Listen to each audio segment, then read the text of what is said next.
Welcome everyone to game number 1 in the series, Uzzi versus Nili.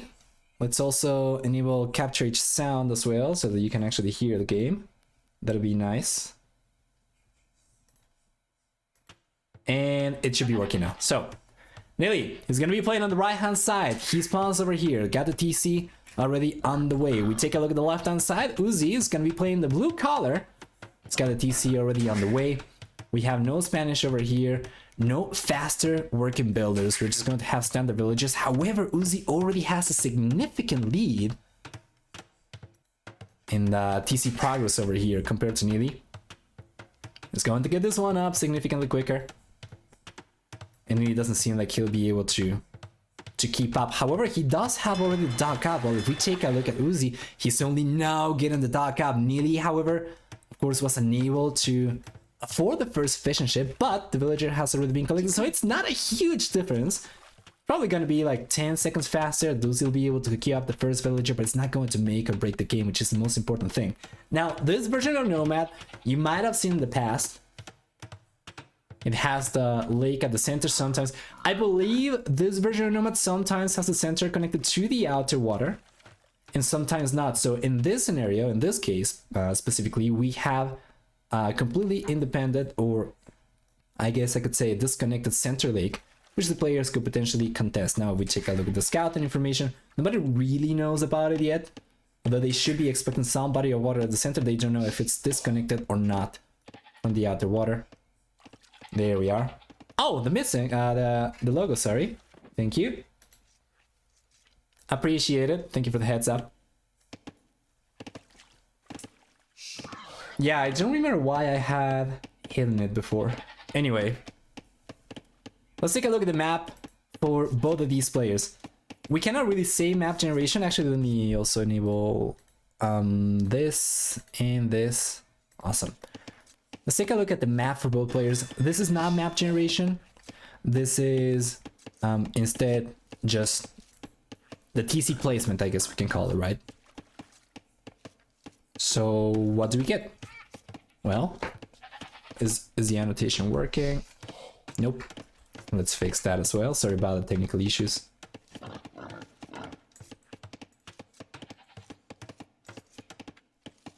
There we are.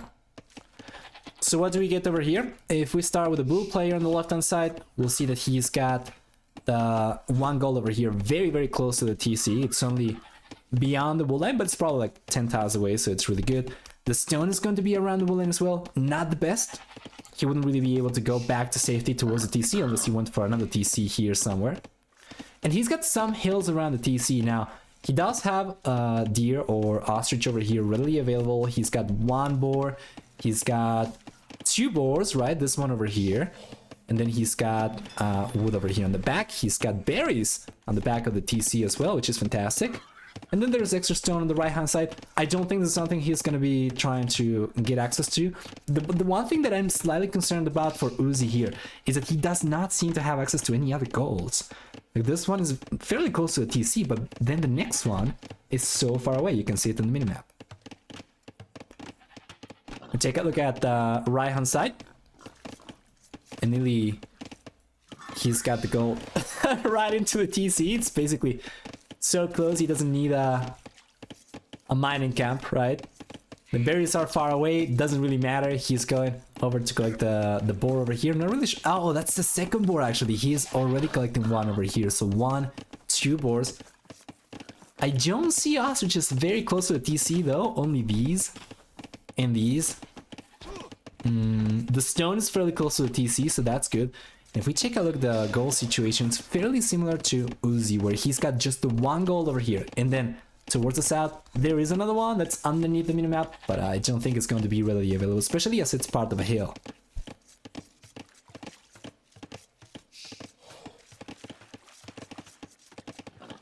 Oh. Now is this? Yeah, okay. All technical issues today. Does he know about this boar? He knows. He knows. Could potentially bring it over with the villager. Uzzi is about to find out about the dog. There we go.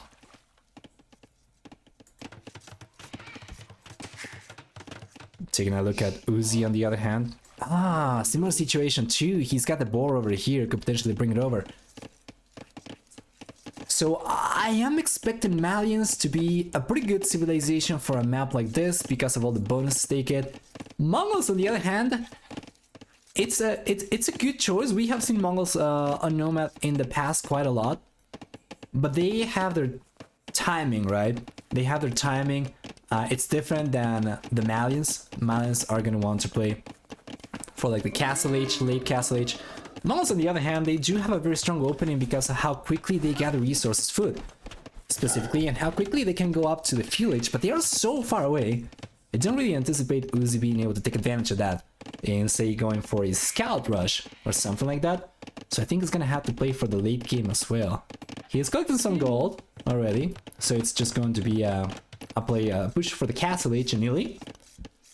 He's collecting some gold over here as well, but it's going to take a little bit longer for him to click up to the fuel age. Should be a fairly smooth transition though to the Castle Age for him.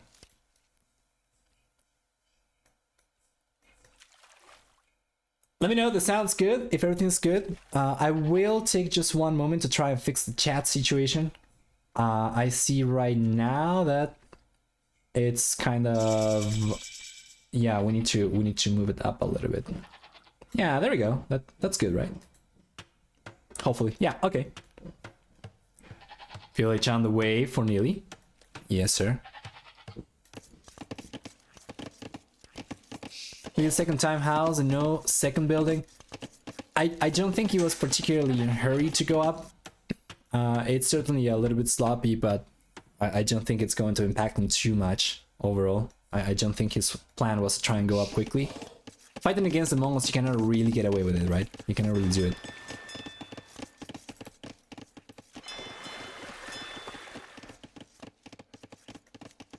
We have 3 docks already for Uzzi. 2 of those are up in the north. Fairly close to Nili's second one. Yeah, and this is going to be an issue for sure. You take a look at the docks and he's already going for galleys. So Nili won't be able to hold on to the water for much longer, but if he does end up getting a smooth transition to the Castle Age, oh, and Uzzi's not going up at all, it's just going to be the water push over here. I thought for a moment, you know, with Mongols, he was collecting gold. That could have been for boats, of course. Yes, he's got plenty of lumberjacks over here, but with Mongols, he collect food so quickly. He could have probably like dropped a mill somewhere over here, just collect the ostrich and try to push for the Castle Age. In the end, it's just going to be full field aggression. And he's got the galleys already hitting Nili's water economy. The second galley's coming up already. That's 1 fishing ship already going down. 2, 3 total. So far, Nili's been taking a lot of damage, guys. He does have the first dog coming up at the center, so he will be uncontested for the time being around here.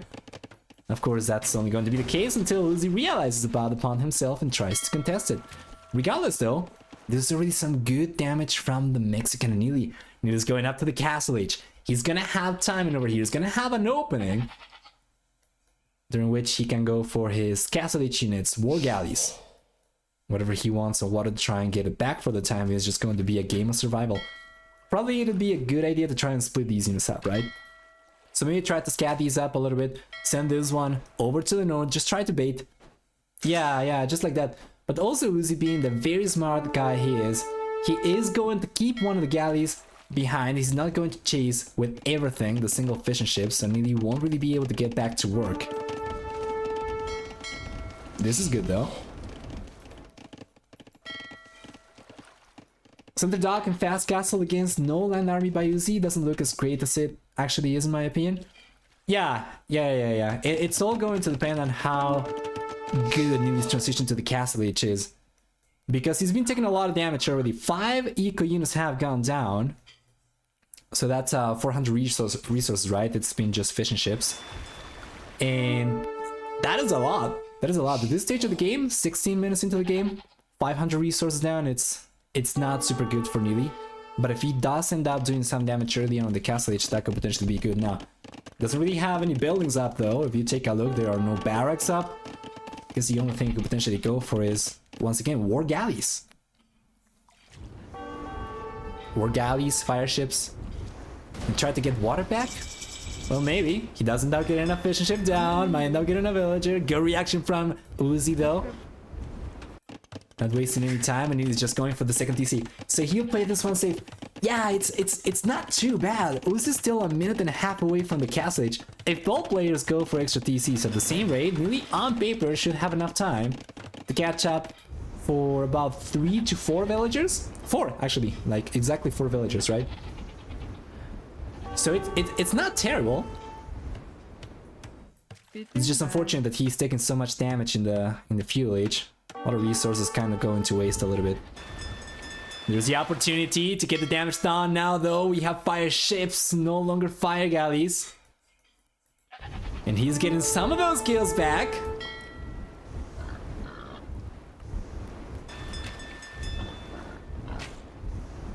Would full land be an option for Nili, or is water so strong? You do want to, at the very least, contest water. You do want to keep a presence over there. On these hybrid maps, where you have the option to go for pretty much double economy, right? But having some presence on water, you do want to contest it. So this is looking really good, and Nili's already shoved about 50% of the HP off one of the dogs from Uzzi. Yeah, and this was key, right? This was the moment for Nili. He needed to build some momentum over here, and he has done so. Once this dog goes down, the production capacity of Uzzi is not quite as high anymore. He doesn't really want to fight at this point because he still does not have the war galley upgrade though, so these are still fire galleys. And in the end, Nili's gonna have to bail, but he did do some good damage over here. Now, where are the rest of the units? Nili stopped producing. That's also an issue now that Uzzi was able to save this dog. Production capacity is not gonna be particularly greater for Nili. Uzzi seems like he is... yeah. It's going back for water, and even though he did fall down in villager count or worker count in general compared to Nili, this could very easily sway the other way. Same way that we saw Nili get the advantage, could potentially see Uzzi do the same as well if he's able to get some good damage down over here.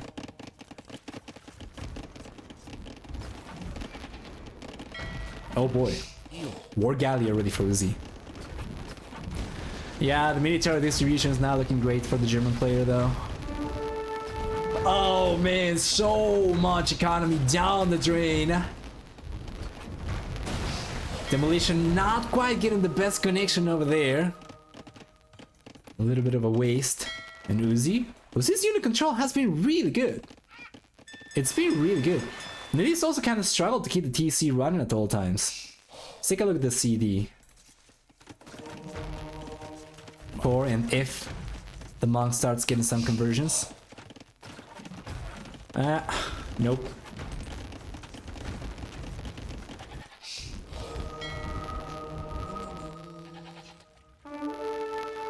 Is there a lot of background hum crackling, or is it just me? It shouldn't really be an issue right now, but if anybody else is hearing the same thing, do let me know. It's buzzing a bit? Hold on. 1 second. I'm not really sure, I'm not hearing anything here on my end.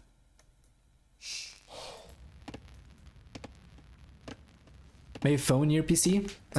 It's maybe the phone, I'm just going to toss it away. Otherwise, we can probably just try and switch scenes back and forth. That seemed to work in the past. Nice conversion though, the first conversion. There we go. Yeah, if it's not too bothering, we probably want to wait until the second game before switching scenes. The villager goes down instantly though. Not sustaining the conversions over there too much. Seems like the villager was treated as a second-class citizen over there. Just left there on their own.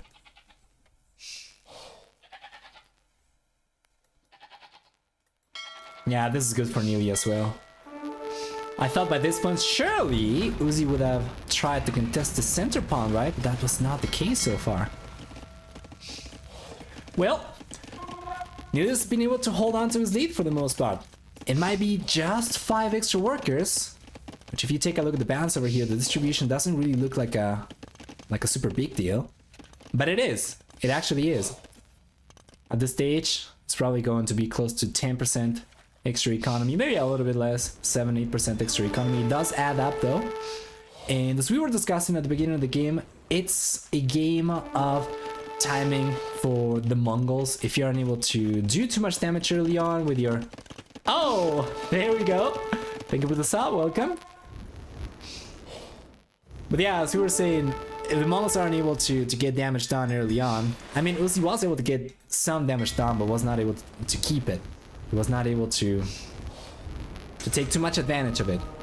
Then it's kind of rough because you need to survive until the very late stages and you need to make a transition to Mangudai.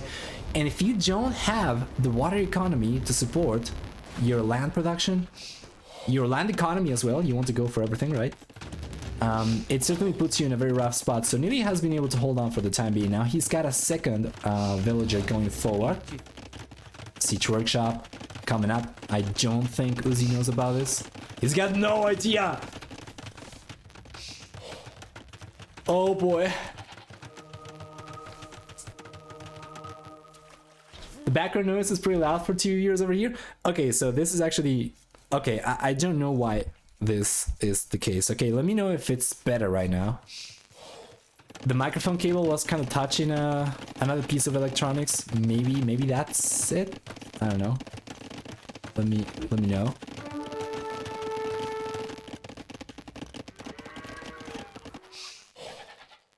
He's trying to expand across the map. He's already gone up to the north with the siege workshop. Down to the south, he's trying to expand his vision with some outposts. Yeah, and Uzzi keeps on putting pressure on water over here. Nili was looking better in this regard before, but it seems like he is all but giving up on it. Just one fire ship, no production whatsoever. Instead, it's just going to be full on aggression over here. It's very interesting to see. Nili seemed like he...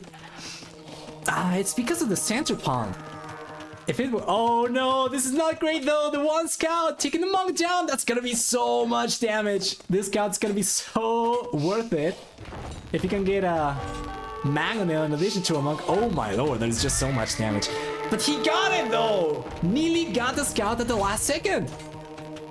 He's trying to get a conversion. He gets a conversion as well.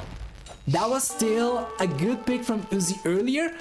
It's not the case anymore. Now Nili's got, once again, a driver's seat over here. 3 mangonels. He should know about the castle for sure. And he does.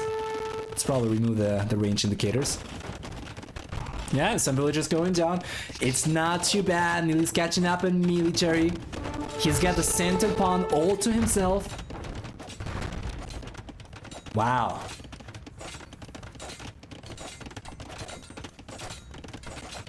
Alright, so is the buzzing better? Hopefully? Let me know. And somebody let me know if the title is updated as well. I tried to check it earlier, but I was doing many things and forgot to take a look at it.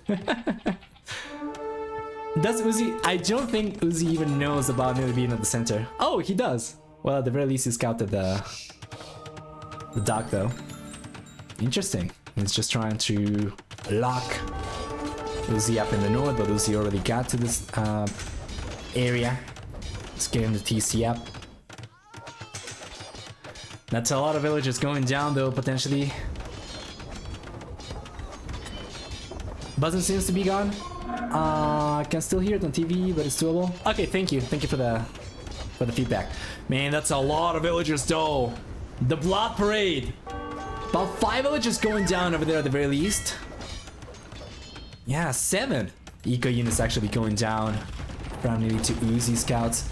Now Nili's got the Imperial H on the way. He has been focusing on economy earlier in the game. It's paying off right now. He's got a substantial head start to it. And you take a look at the castle position over here, and it's fantastic for Nili. He's gonna have a very strong out. He's gonna have a hill advantage to work with, right? And he's got yet another castle coming up over here. At the very least, there is the intention to get a castle up. But can he actually do it? Oh, and Uzzi's here with light cavalry already. As Uzzi's got some monks over there. Those go down. And the game is heated up. Uzzi is also on the way to the Imperial. Sure. Not as quickly as Nili. But it's probably not going to be enough of a lead for Nili to close the game right away. Uzzi, he's got plenty of stone. So he will take a lot of damage over here. But if he's able to keep the castle up, he's gonna be able to go for his own trebuchets. He's got a defender's advantage over here. If he's able to get rid of this castle from Nili, he's definitely still in the game. Nili, on the other hand, does end up going for a castle closer home. Closer to home over here, close to the gold. Yeah, and he's gonna expand a little bit more safely, right? It's better warriors. And there we go, indeed, the heal advantage for Nili. The head start to the Imperialists. The trebuchet is already on the way.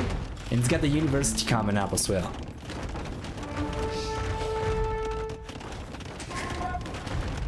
Beautiful, that TC is probably a gunner, I think.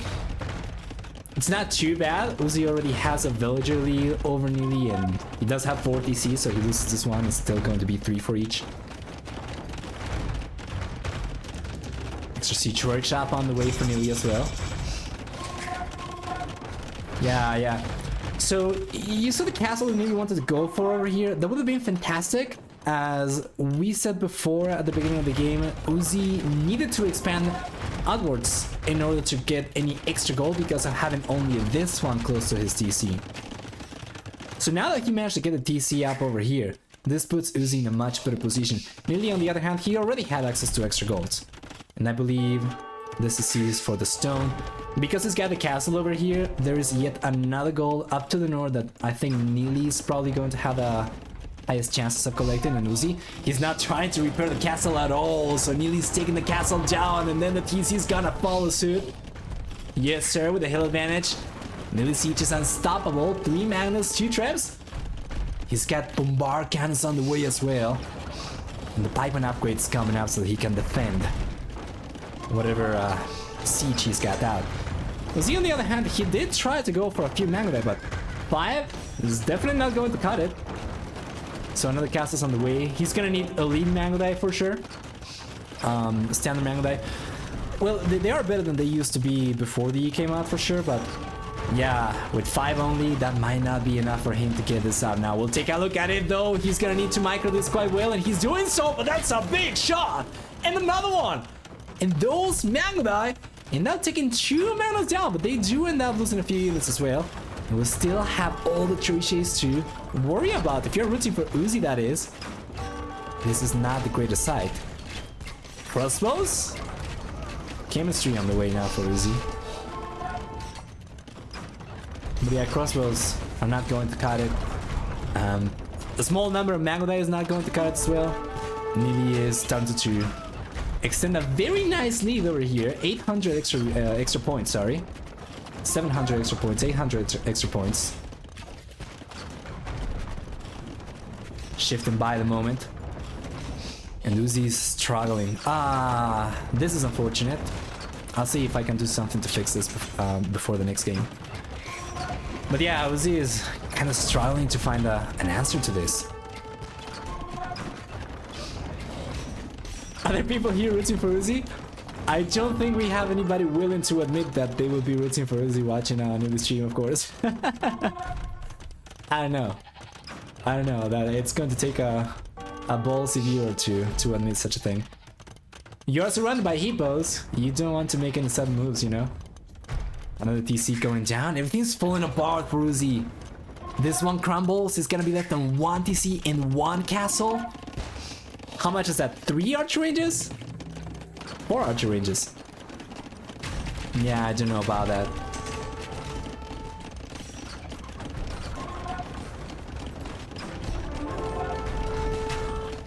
Very good unit control from Nili. Yeah, that's not gonna be good for Uzzi. Might end up getting a trebuchet down, maybe even bold, but BAM! The shots! Oh man, this is not doing anywhere near as much damage. That was so underwhelming though. I thought it was going to get like all the villagers instantly. Now it's actually getting pushed back by villagers. The bombard cannons cannot do too much over here. It's got just pikemen to defend those. Yeah, the air control for Uzzi is really good. This is a setback for Nili, but he's definitely still the one in the lead. Now his lead has extended over to 1400 extra points. There we go. Down the south. Final TC from Uzzi is about to go down. It seems so awkward though to see him fight with villagers when he's not gonna have the ability to train anymore. But then you take a look at his resources, right? And this was always the issue for him, the gold. He cannot collect any gold. He cannot go for any, like, actual military. Nothing worth going for anyway. Skirmisher, Spikeman. I don't think he's got the upgrades even to go for that.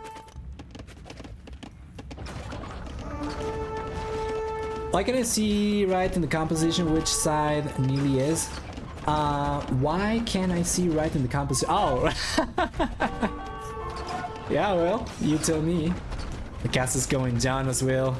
And there we go! As the GG comes up, Uzzi taps out, and Nili's going to get game number 1 to get the lead in the series. 1-0. 1-0 for Nili. Nil for nil. Awesome.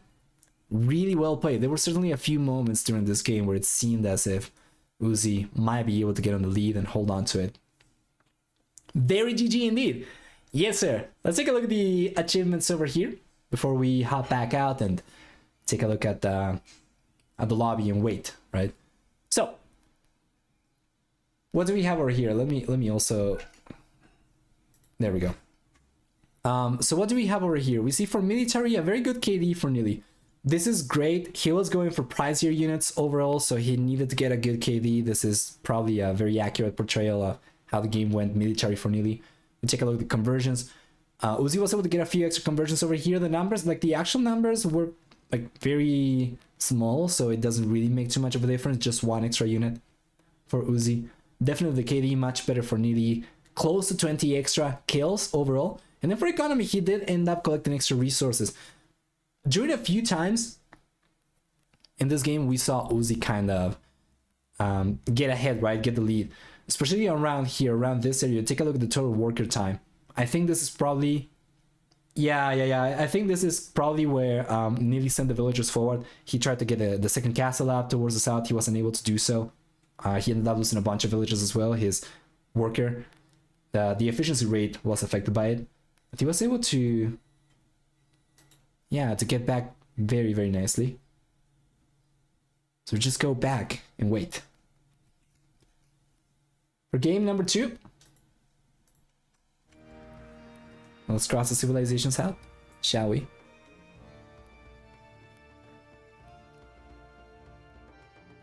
What do you guys think about game number 1? Did you enjoy it? I loved it. I'm hoping all the games are gonna be this good.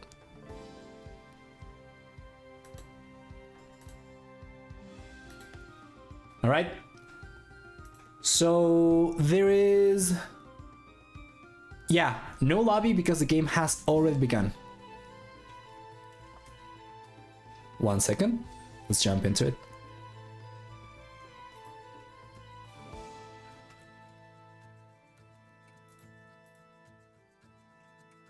Yep. The game's already begun.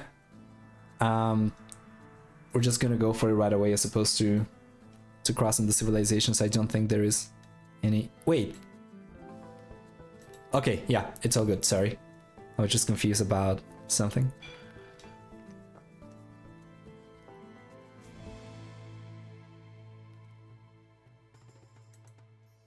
Game's loading.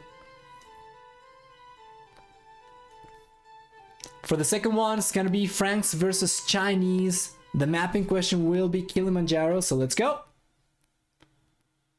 And there we are. Welcome everyone once again to the next game. Uzzi, Nili 1. This is Kilimanjaro. We're gonna have Uzzi, Mexican player on the right hand side. We have Nili on the left hand side with Chinese and Franks respectively. So we're gonna start this one right away by taking a look at the map generation for both these guys. And starting with Uzzi, the blue player, we'll see that he's got the gold forward. He's got the stone forward as well on the hill, not the greatest. He's got the other gold towards the south over here. This is not like strictly forward, it's more like side-ish. When you draw a straight line between both DCs, it's kind of side-ish, but it's kind of exposed as well. And then he's got just a stone. I think that's the only thing he's got on the back. Then we do have some woodlands over here, so that's good for him at the very least, but yeah, it's not looking too great. I guess we could see him go maybe for some walls, like try to connect over here. It's always kind of tricky to all Kilimanjaro because of the trees. But maybe something like this, maybe from the water towards the TC, maybe try to include the berries in there. That could be good. He would be able to secure this as well, the stone. The only thing that's kind of missing for him though is like gold. Stone's there, the wood's there. The food's there, right? If he does end up getting this, he's already collected some of the fish as well, which is fantastic. Yeah, but the gold's gonna be an issue. We'll see if Nili ends up recognizing that or not. So let's take a look at the red player's map generation next. 2-0. Feeling confident, I see. So for Nili, on the other hand, we have both goals forward as well. So this one over here, this one over here. Hopefully the drop shadow makes the red annotations on this type of terrain a little bit easier to see. On my screen, I actually cannot see anything. And then there is a stone on the back. It's a very similar situation. Pretty much the same map generation for both these guys. There is a bunch of berries over here towards the north of Nili's base, and if he goes for... I don't think he's gonna try and get the walls like this. I think that'd be maybe the safest thing, so that he can then secure the wall line, right? But it's probably just going to be something like this, I guess. Which is not that great. By the way, if you hear some background noise, right now, there is not too much that I can do about that, because there is some construction work going on in the building. Of course, it had to happen during the casting. Darn it. Anyway, towards the south, I guess he could go for something like this. Like this. Yeah, but it's the same situation, right? Where does he secure gold from? He cannot. It's a very consistent map generation, I must say. Like, both players are equally screwed.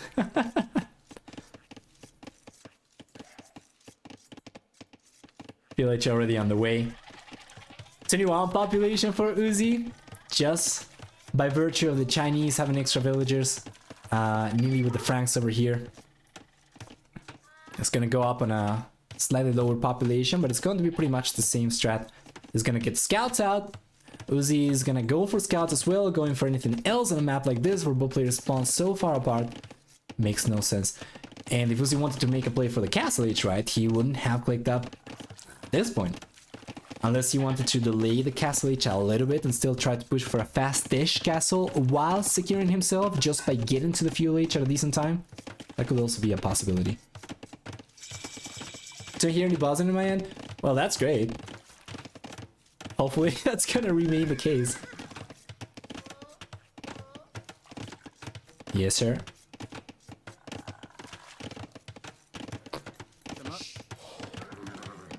There we go. Oh, sorry. That's the right... Yeah, okay, sorry.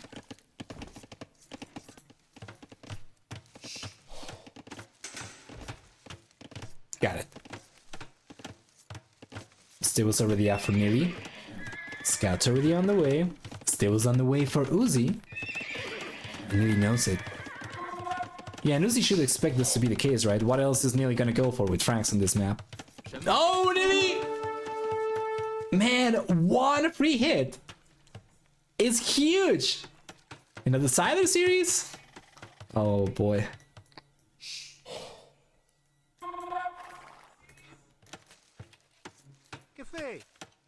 There we go. Nili's getting the walls up himself as well.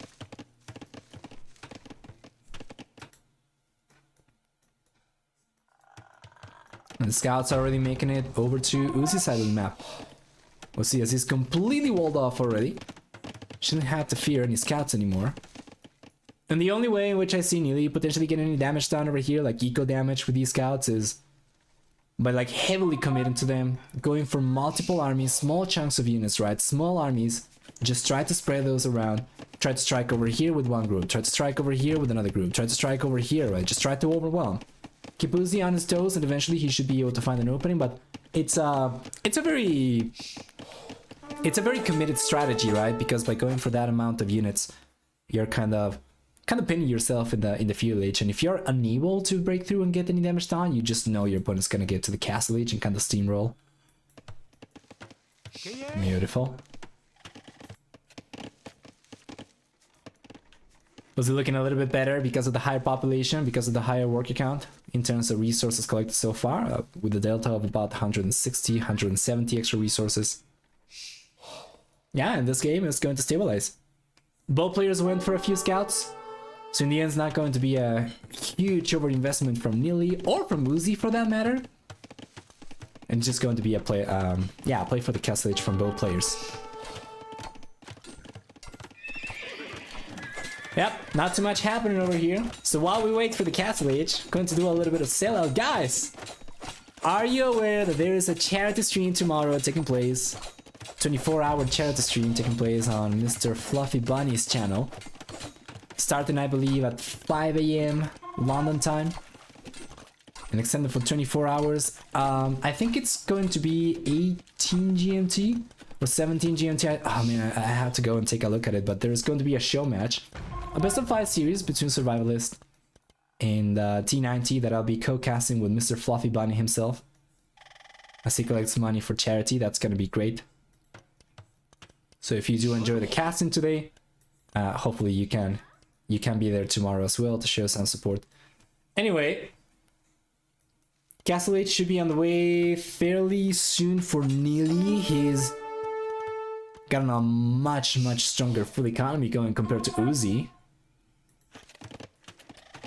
Yeah. And Uzzi continues going for extra scouts. So this is what I was saying before. Nili did the right thing and not overcommitted, not going for too many extra scouts. But Uzzi going for extra scouts at this stage already when Nili is already completely walled up? I don't know, it just does not seem good. The only way, and this is very similar to what I said about Nili before, that Uzzi will be able to get any damage done over here is just by trying to go for it with a, with a bunch of units, split them around, try to overwhelm Nili's defenses, and then hope for the best, but doesn't seem like it's going to be the case this time around. 5 is certainly not enough to break through. And Nili? Well, Nili should be on his way to the Castle Age in the next, what? Minute? Yeah. Minute and a half, probably. He's got 10 workers right now on foot. He's got to be careful. He's probably aware of this already. Kind of interesting that he's not pulling the villagers away from here, though. Yeah. Yeah, he's just trying to get the food. It's just the one archer. It's fine.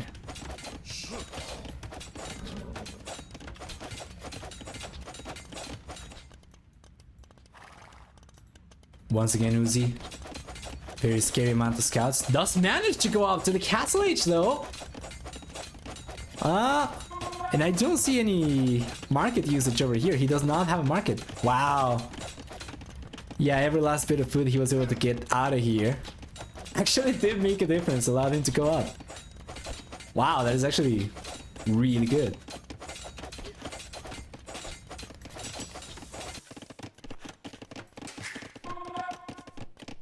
The head start is minimal. Only a few extra seconds for Uzzi to get to the Castle Age earlier. And Nili will probably be wiser to get out of here, go back and try to save these units. Especially the spearman over here. He does not want to lose these to the archers from Uzzi, as he's gonna want to fight later. And Uzzi? Yeah, Uzzi seems to be pretty committed to going for archers. And Nili, well, he already spotted the first few archers over here, pushing his units away. But I don't think he spotted, like, the extra archer range, right? Nope, doesn't even know about the first one, so he doesn't really know how heavily Uzzi is committed to it. For all he knows, it might be archers and knights, potentially, in the Castle Age. We know better, it's just going to be straight archers with the second archer range coming up. And Nili did have a little bit of a head start in archer production, but he did not have the units, like all the units forward, just the one archer over here, so he's fine. Castle Age here for both guys, and we get crossbows, bulking arrow coming in for both these guys. And this is just about to heat up. Keep in mind that Uzzi, by having to go for the tower over here though, isn't able to go for any extra TCs. So he's trying to get some stone back. Yeah, there we go. Hey Aras! Hasn't seen the tower? I'm pretty sure he has. Yeah. He saw it in foundation state. He knows not to go over there anymore. And Uzzi's gotta be careful. That's a lot of wood left on this tree, but it's felled already. If he does not keep track of it, the worst thing could happen. And we see the house going down over here right now, and he's got a good amount of archers. And because Uzzi was in his army for this will, this could potentially be good. If Nili is able to break through, come in, should be able to get some good damage done. But now he sent the units back. That should be enough for him to clean these units from Uzzi. Now there's not too much damage potential anymore for Nili, and the game kind of stabilizes. Interestingly enough, Nili is not going for any extra TCs himself. Instead, he decides to go for a monastery. And Uzzi, he's got the university up. He's not going for ballistics yet. But that's something that certainly could make a huge difference over here. Nili, on the other hand, already has ballistics. And going back to his base, he's going to have the hill advantage, of course. So this could be awkward for Uzzi. All good with sound. No buzzing issues anymore, hopefully. Sometimes these things happens where for some reason there is some buzzing. I think it's probably just an OBS bug. And then when you switch scenes and go back, it's fixed. I don't know why. So this is coming up now for Nili. Took a little bit of time, but he's going to have it. Uzzi, on the other hand, not so much. This could be really good for Nili. Extra HP for free on the units. Free food upgrades, right? Farm upgrades.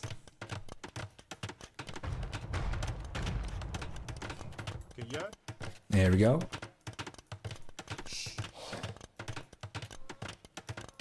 Oh, at the last second though, the wall plug coming in from Nili. That village is going down, or is it? Remember, the red player's got ballistics, and he does have 2 extra crossbows right now compared to Uzzi. +2 attack on both these guys, +1 armor. Ballistics is coming in for Uzzi, but he doesn't have it yet. He's being very cautious over here, not to overextend, not to take an engagement until he gets the upgrade. But Nili's got a hill advantage over here. Not so much, not so much. It's actually very, very similar elevation. And it seems like Nili might end up taking a lot of damage over here with the knight over there with the scouts as well. The archers are coming over from Nili. They are going down to Uzzi's, and in the end, yeah, Uzzi's now the one with the most units. The conversion is not enough, so that monk's going down. But you don't have too many crossbows left over here from Nili to keep on defending with. Where is the siege workshop? He opted to go for the TC, but he does have the resources to go for it. He's just chosen not to. Yet, that is. And he's certainly struggling to keep up with everything. Take a look at the general APM. Nili's significantly lower. He struggled to keep the villagers working. Now he's got a market on the way. No siege workshop. Things are looking very, very good for the Mexican. 1-1. Quick change of heart. No problem. 30C on the way for Nili. But of course, the game is not over. Uzzi is going to switch over to the driver's seat right now. Especially with the 4 siege workshop. Things are looking up for the Mexican player, but it's not over until the Hippo sings. Especially with 3 TCs, if he's able to hold on over here, just turtle up enough till he can click up to the Imperial Age, potentially get Cavalier. That'd be ideal. Now, of course, easier said than done. Let's just agree with that. Okay. Bunch of villagers going down. Still a villager lead for Nili. Definitely does not want to keep on taking losses over here. And Uzzi definitely wants to keep the units around. He definitely wants to continue pressuring the gold. And he's going to do it. So here comes Nili, but the villagers are going down anyway. Are they? Yes, sir. Knights? Not a problem. And the numbers are still looking better for Uzzi, though. The Magnet is on the way. Things are about to get extremely rocky for Nili. And Uzzi? Yeah, it seems to be out of the woods already. All the pressure we had from Nili earlier is pretty much gone already. We have just 2 knights over here, and this seems to be kind of a Hail Mary move from Nili. And yeah, Uzzi's actually managed to plug this before it became an issue. Well played. Magnus got the hill advantage. And there we go, Nili's going for the siege workshop right now, but that's a lot of units down the ground from Nili. You know, when you're going for the siege workshop with 6 villagers, things are probably not looking up for you.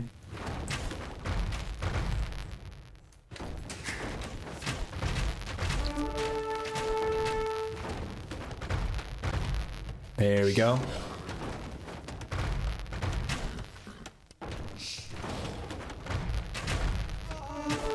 That could be a good shot.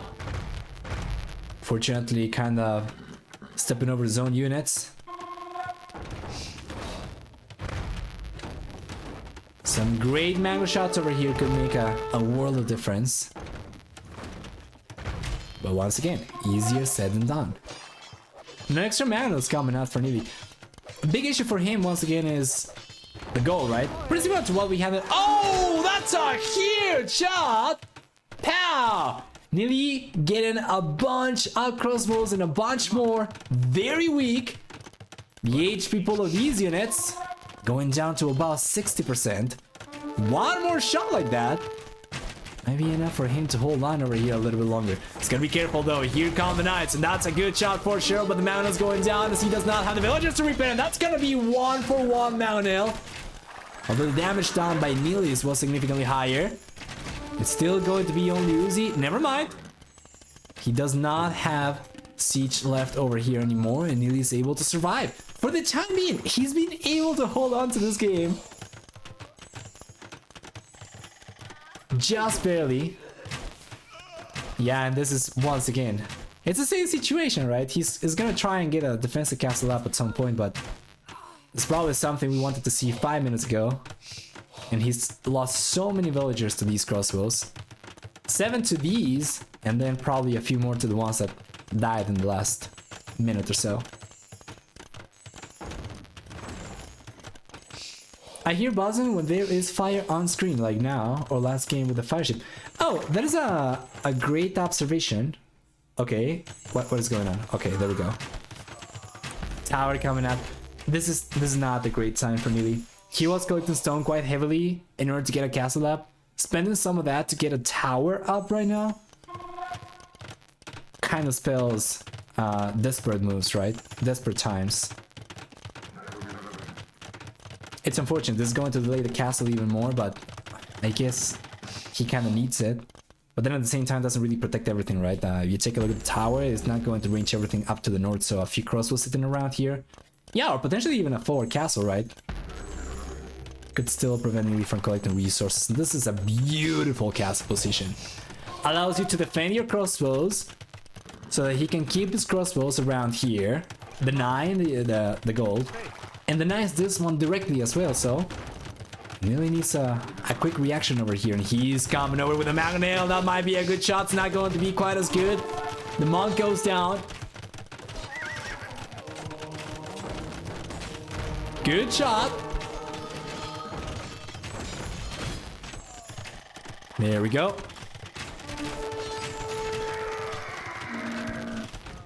Yeah, and the castle's coming up. Honestly, wouldn't be surprised to see Nili call the GG right away. With this castle up, he cannot collect any of the... Okay, he's going for his own castle over here. If this one gets knight, it's game over. This is a do or die move from Nili. So, about the buzzing sound, I'm not really sure what that is because on my end, I don't hear anything. I'm monitoring my own microphone and I don't hear anything. So I don't think it's a microphone. I'm going to mute capture it just for one moment and you let me know if you can still hear any noise, okay?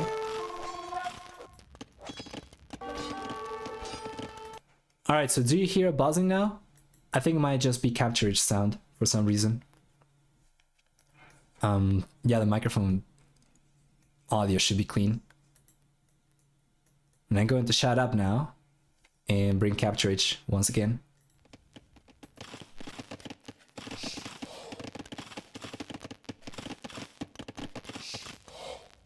Was it there? Again? I do have one last resort that we can try to try and fix the buzz. Let me know if it's still here. Oh, nice expansion from Nili. Yes. It's gonna go a long way towards mitigating his gold thirst. Let's go like that. Yeah, and this, of course, this castle coming up over here already is really good. Problem with this is he can probably end up losing so much if he gets spotted, though.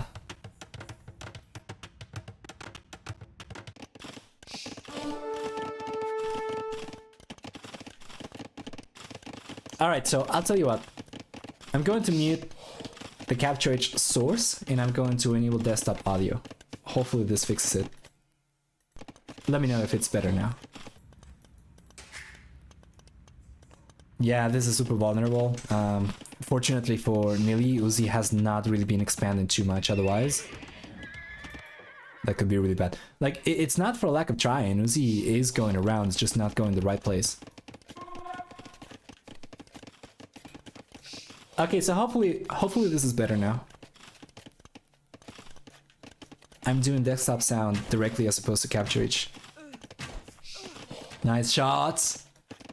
The extra village is going down. Nili is still holding on to his villager lead. Plenty resources. Should be able to go up to the Imperial Age already. I don't think he's realized about it. And that might be a good shot coming up from Nili. He's got the Mangonel. And that was a very, very tight spot for the crossbows to navigate around. And he's just trying to enclose these. But he's on his way to the Imperial Age. The problem though is he was floating so many. Oh no, this is not good. Okay, I thought it was going to be a lot worse. But the problem is that Nili was floating so many resources, he could have gone up to the Castle Age, to the Imperial Age, sorry, much earlier. And Uzzi, very similar to what we saw with the Castle Age, right? Is actually going up at about the same time, when it probably should not have been the case. Now, okay, there is no way that these archers survive over here, right? Okay. Should. Nice plays from Uzzi. Good unit control. Beautiful. Yeah, it's so annoying to play against somebody who's this good at microing. Makes you feel like you're playing against freaking Leary. So now finally the crosses get cleaned up and Nili's starting to expand his infrastructure towards the southeast.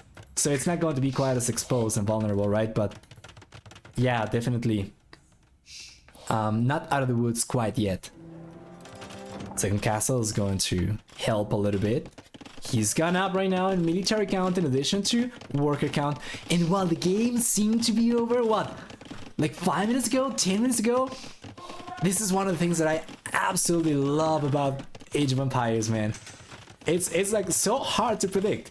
Now Nili's got a higher military count, he's got a higher worker count. He's going up to the Imperial Age. He's managed to find extra gold. And this is not the only gold that he should have access to. When he realized about this one, I'm not really sure if he knows about it. But once he realized, yeah, so he doesn't know about it, but once he gets to the Imperial Age, the outpost is going to get extra range or extra vision. He's going to spot this, and then he'll probably try to make a move for this. He might end up losing a villager or two, but eventually he should be able to get control. Yeah, there we go. Very important to check your vision if you have a bunch of outposts around every time you go up to the next stage.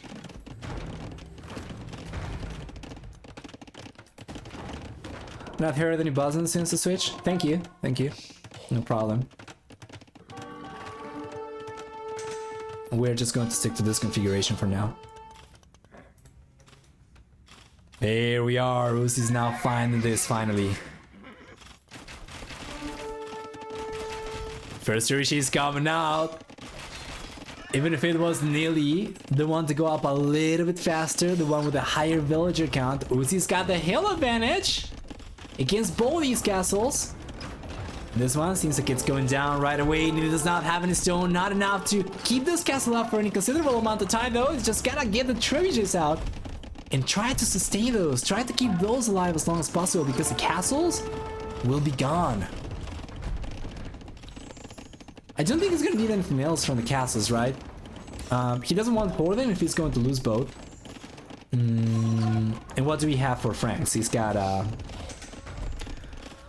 Chivalry. Chivalry.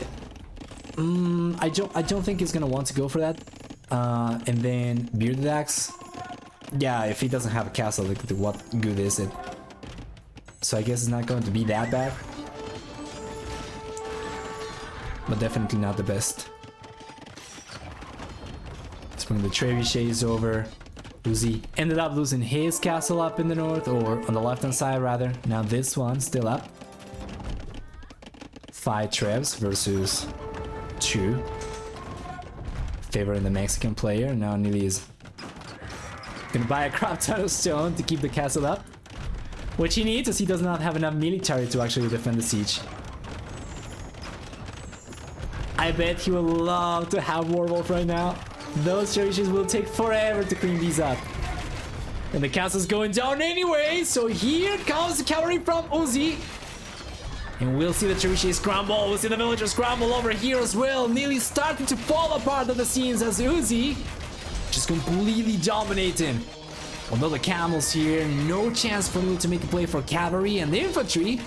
He's thinking about it, he's got the pikeman upgrade already, but doesn't have halberdier. He does not have the numbers, does not have enough monks over here. Seems like camels alone might be enough for Nili to lose to over here, or for Uzzi to take this game. Yeah, camels taking the trebuchets down. Oh boy. Mind that being 1-1, yes. This only means that we have a more exciting series, as it's going to guarantee a 4-game set at the very least, eliminating the chance for a clean sweep. But Nili's not ready to give up just yet. He's got a castle coming out, he's got plenty of resources, still a very respectable villager count. And to be fair, he's got access to resources still, right? Like the gold, the stone over here.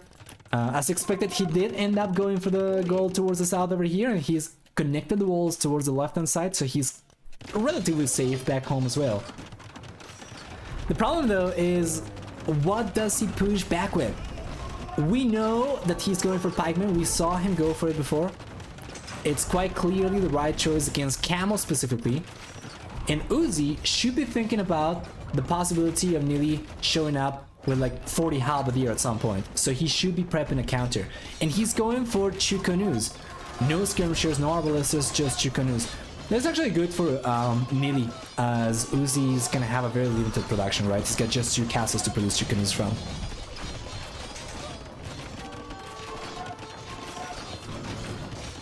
I'd probably be a little bit more scared, like if I were in Nili's position, if I saw like a crap ton of like arbalesters show up. Yeah. This is a great push from Uzzi. Another castle coming up, and Nili's got the defense is holding on for the time being. Keeps on struggling to keep up. Oh, this is gonna be a beautiful castle though. A little bit late in the sense that the gold's already kind of depleted. I don't think it's going to have too much of an impact. That would have been a great castle like 15 minutes ago though.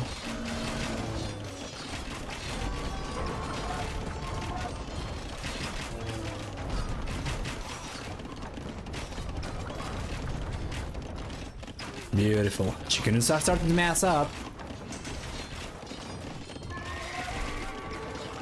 Strong. Strong chucks.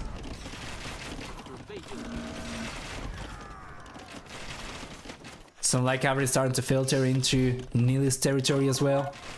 We have a bunch more where those came from as well on their way. Yeah, and it seems like Uzzi is going to try and engage Hera mode now and just spam the bejesus out of his light cavalry. Alright, the chances for Nili to come back over here realistically are very low. A comeback condition for Nili over here would be, I think, maybe Thunderstrike. Yeah. Power outage, maybe. I don't know, a boss running into Uzzi's house, that's probably about as likely. But it's very likely going to end up being 1-1. It's just a matter of nearly losing access to the gold. That's the one thing that kind of kept him going for the time being, and well, he does end up getting pushed away from this one. He already depleted it for the most part, and the moment he gets pushed away from here, and Uzzi should be aware that the Nili is collecting from there, then there is nothing for Nili to produce with anymore, right? He's going for bombard cannons, he won't be able to do that without gold. He's got skirmishers, won't do anything against light cavalry.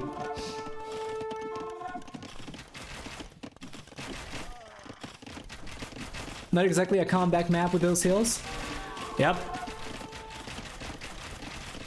I guess there is such a thing as a too tall mountain for Nili to come back in this game, so he's going to tap out. Throws the towel, and Uzzi equalizes the series. 1-1 for both of these guys. And what a great game, though. You cannot complain about the quality of these matches. In game number 1, it was so tense, so close all the time. Game number 2, yeah, Uzzi was the one in the driver's seat for the most part, but Nili certainly put up a fight. He was able to survive for so long. It seemed at times as if he was going to be able to potentially come back. It was not the case, but very, very high quality matches over here. So let's take a look at the achievements one more time before going back. Hopefully we do have enough time to sort out the draft situation. Very good KD for Uzzi, absolutely fantastic. Absolutely fantastic, not taking anything away from him there. Much stronger economy, 1700 extra resources, 1729 extra resources I think for Nili. It's good, but given the amount of extra units he lost, it's definitely not enough to offset for that, of course. Society as well, looking very strong for Uzzi over here, especially towards the end of the game. Well done. Well done. Let's go back, and hopefully the rest of the games are going to be just as good. Did you like military production after getting to Imperial Age, or it was always going to be difficult? It was always going to be difficult because of the position. Uzzi was with a hill advantage pushing Nili like into his base, and Nili needed to push out, which is always harder when you're uphill, or when you are downhill and you have to fight uphill rather. On top of that, Nili did not have enough military production. He struggled to keep up with trebuchet numbers and didn't really have anything to defend those with except for castles as well. And all of that was a byproduct of like the Castle Age, for instance, where Uzzi was the one putting pressure for the most part. He was always keeping Nili on his toes away from the gold as well with his siege. So it was a combination of factors, as it's often the case. So let's update the draft information. For civilizations, we already saw the Chinese over here working out pretty nicely for Uzzi. And in the previous game, it was Mongols that did not work out. Meanwhile, for Nili, on the other hand, he won with Malians and lost with Franks. So for game number 3, let's take a look at which maps we have left. So Nomad went in favor of Nili, and then Kilimanjaro went in favor of Uzzi. Now Nili's got Fortress, he's got Arena, he's got fantastic civilization for both those maps. And Uzzi's got Arabia only. I don't want to try and read too heavily in between the lines over here. I don't want to read into the draft too much, but Uzzi is picking more kind of traditional maps, right? So I don't know. Like, Nili's got 3 games over here to play. Only one of those is going to be on a like traditional open land map, Arabia that is. And then we have Arena and Regicide Fortress, where we saw Nili actually perform really well. So game number 3 should be coming up. No, I don't think Nili picked Nomad. I think that was the neutral map. And game number 3 is already on. Yes, but it does have a 50-second spec delay. Guys, give me just one moment. I'll go to the bathroom, I'll be back, and then we'll hop into the game right away. Be right back.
Back and back.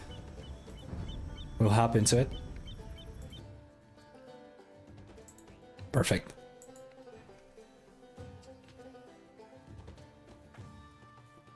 I don't think there's any spec delay anymore. Yep, alright. So we can jump into it right away. I can tell you it's gonna be Cumans versus Italians, and the map in question is Fortress. So let's go. There we are. Welcome everyone to game number 3 in the series so far. Tied up 1-1 and Nili insta-feudal age. Love it.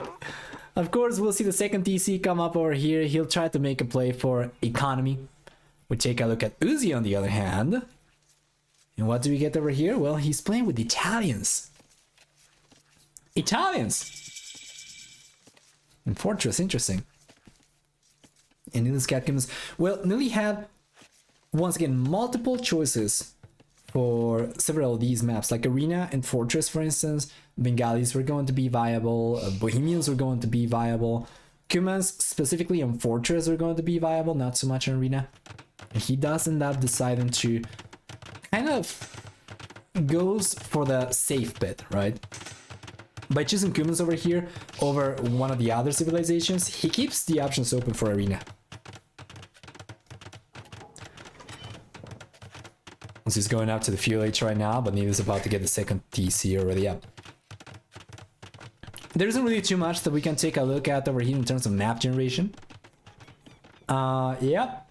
I don't think so, right? Yep. The only thing that we can potentially take a look at, but I guess we can do that with a minimap, otherwise I have to zoom out way too much, is the relic distribution. And in that regard, we have one relic that favors Nili, 2 relics that favor Nili actually, and then we have, what is that, like 1,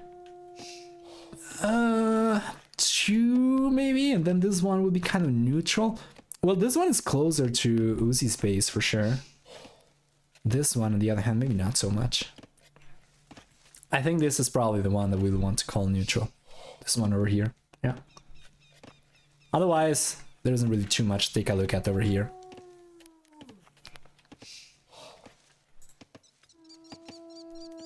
The gold distribution is probably not the greatest for Nili though. Yeah. Yeah, actually gold might be an issue in the future. Let's see. Let's take a look at the scouting. Okay, so he's already scouted this one. That means that even if Uzzi were to like come forward at some point with like a castle drop here somewhere, like let's say he comes in with a castle around here, he should on paper be able to deny this and this from Nili. But the red player has already scouted this one, so yeah, even in that hypothetical scenario, he's gonna be fine. That wouldn't be possible the other way around, by the way, Nili. There's no spot over here that a single fortification is going to deny both these resources.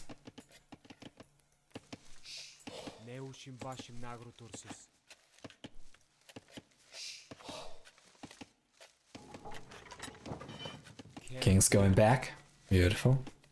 Uzzi hasn't really taken any chances though. He scatters in the king right away. So what to expect here? Well, Nili is going to play for economy and he should be trying to play for a fast imp. So the way this works is you go out to the FLH extremely quickly, you get your second TC up, you start pulling ahead in worker count compared to your opponent. You'll see that Uzzi is getting to the castle H, but Nili already has been able to mass a 12 worker lead over Uzzi. Then Nili can take his very strong early economy to go up to the castle H and pretty much skip to the Imperial H right away because he already has a castle, right? And once he's there, he can make a play for Kipchaks, he can make a play for trebuchets. That's usually the way it goes.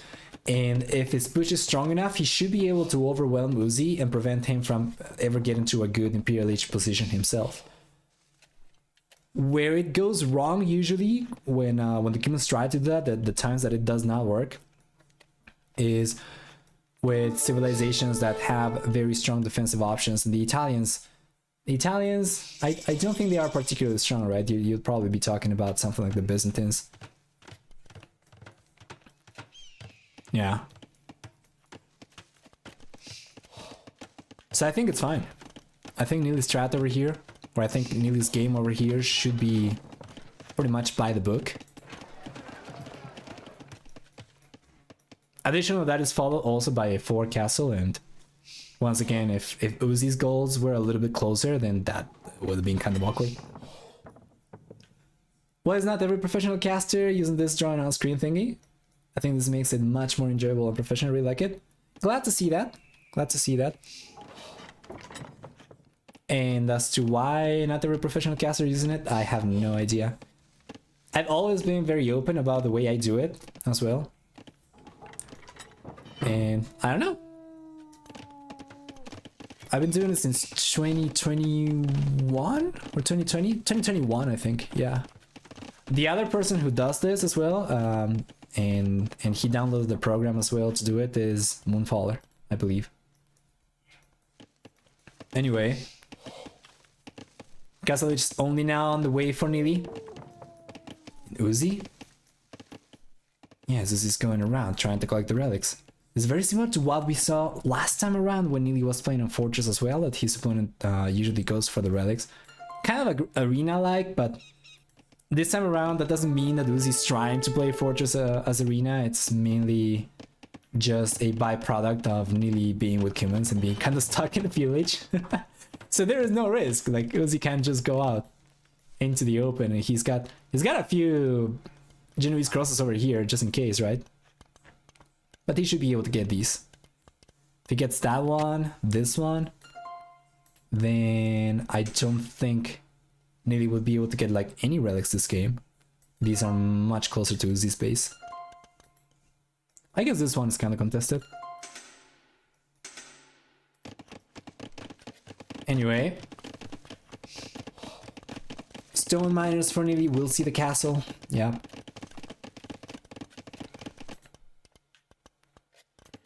I kind of wonder, I didn't see this too much in the past, but humans should be a strong civilization to try and go for a King's Knight, right? If you get the second castle on your way to the Imperial Age, you get a few cape check, like just a handful, like 6, 7 cape check and a few trebuchets. You're pretty much unstoppable. You take the castle down, the towers down, no problem. Because you get attacked from outside, you don't even need to dive too deep into your opponent's base. Extra TC's on the way for Nili. Whoa, that's gonna be a great eco push over here. No Imperial Age though. No Imperial Age at all. Okay, I'm curious now. Because he was able to keep this village elite, which is pretty massive still, 15 extra workers, getting the extra TCs up will actually keep him ahead in economy, but then he does not have like the super fast Imperial Age. And then I don't really know if humans are going to be the best civilization to try and play for. Like the very late stage, especially against Italians, especially against Genoese crossbows, which are deadly. Genoese crossbows, right? Bombard cannons. What do you do against that with humans? Resource collected when Nili got to the castle age. We can take a look at that. You mean like the moment he got to the castle age? Okay, there we go. So it's around here, right? Resource. Oh shit, this doesn't work. I thought it was going to. No, nope. Okay, never mind. I guess we're gonna have to take a look at this. Yada. Where's resources collected? All resources collected. Let's remove this. So at the time Nili got to the castle age, he was already ahead by, well, about 1500 resources. That is a lot.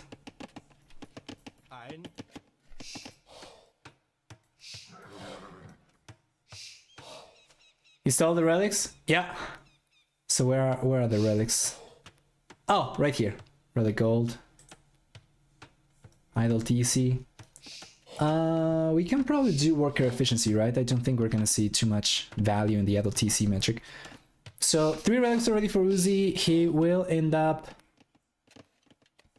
collecting the 4th, I assume. He's got 2 monks. I don't know where they are. Yeah, that's a great question. I believe he might have just found out where this one was. Yeah. Oh, he doesn't know about this one. That's the problem. Oh boy. Yeah, it's fine. It's fine. I don't know if Nili's going. Okay, never mind. He's going for them. Yeah, he's going for them. This is a very interesting push for Nili, though. A very interesting strategy, I should say, actually.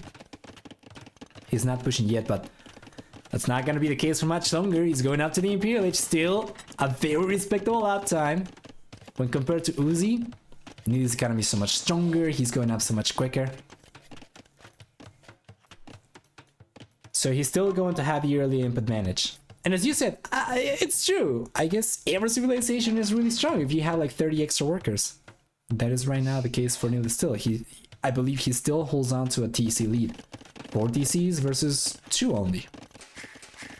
Even when going up to the Imperial Age, right? He can keep on outproducing Uzzi. Extra castle for Uzzi. And Nili's going to go for the second castle. It seems to me like he's... I don't know if he should be trying to go for it for, though. He doesn't really have any military to defend villagers right now. Is he going to wait for the skirmishers and try to push for the castle? What kind of information does Nili have forward? So he knows where both of these golds are. And he knows both of his golds are kind of together. So I think a good spot for the castle for him would be probably around here, kind of forward-ish. And probably closer to the right-hand side, so maybe around here. This way he's able to secure these. I think he denies, maybe not denied it outright. And then this one would be the only one left for Uzzi, right? The interesting thing is that in those situations, so long as you're able to outlast your opponent, because, yeah, there we go. So long as you're able to outlast your opponent, you're gonna be fine. Like, he doesn't need to control all the gold on the map. He only needs to control more gold than Uzzi. And this is a beautiful castle position.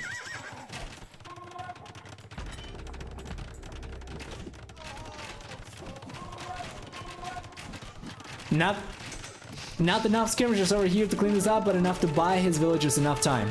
And Uzzi, he knows about the castle, but he cannot stop it! Now without taking a lot of unnecessary losses, so he does end up bailing, but Nili's got the castle up, he's got the trebuchet on the way, he's got almost enough resources to go for yet another castle. And this is huge! Another castle, if he can get it up close enough to this gold that Uzzi cannot take from it, is going to leave the bull player in a single gold, I think. This one, right? Yes, sir. Yes, sir. This one's got 2,800. Seems like a lot. It's probably not going to last like 10 minutes. And there we go. Nili's going forward. I probably would prefer this one to be a little bit more aggressive. Just a little bit more, especially as he is the first player with the trebuchet already. He's got 2, right?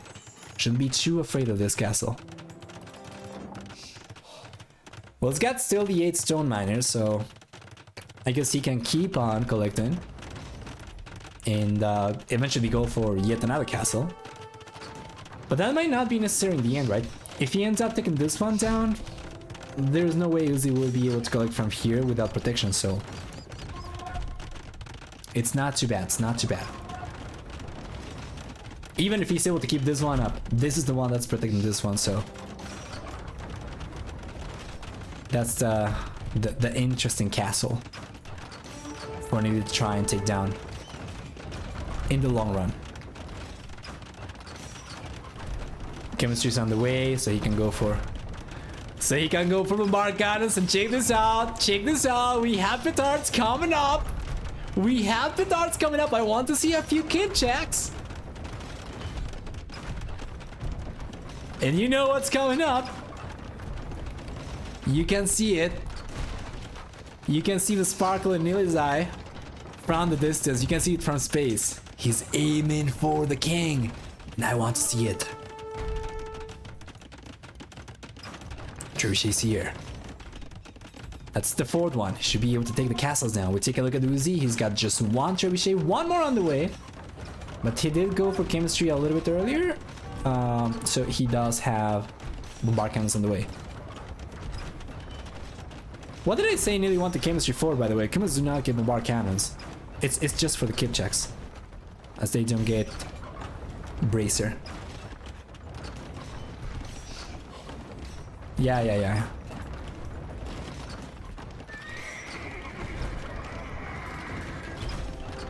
Castle from Nili is going down. Yes. Notice how he's just trying to scout around, see where the king is. So far, he doesn't know. This is actually very good as well from Uzzi, just keeping one unit inside each thing. So Nili cannot easily tell where it is that the king is actually garrisoned. 50 extra villagers is going to put Nili in a very good position. Uzzi has managed to get this one castle down, of course, but it's going to continue being an uphill battle for him for the time being. So earlier I said there are some situations where the fast feudal into double TC Kuma strategy doesn't work, but that's usually when you just go straight to the Imperial Age, not in this scenario. Nili actually did go for extra economy, but another situation in which this does not really work too well for Kumans is when you have civilizations that have strong defenses, but also they end up defending and going for extra economy, so the economy lead kind of wears out for the Kumans. But Nili ended up going for a much larger eco play than I was anticipating. And I mean, it's worked out pretty well so far, right? Check this out, check this out. He's bringing the kip checks, but there is nothing over there. Your princess is in another castle, Mario. Move over. Yeah. I don't know if these have enough line of sight actually to see the... Yeah, they do. I mean, not the kip checks, but the outpost can see this. He's going for it, man. Bring the trap! Well, it seems to be interested in that anyway. He's giving up on the castles. Azar is on the way for Nili, the upgrade. He's got forging. He might actually not even need to go for the King Snipe.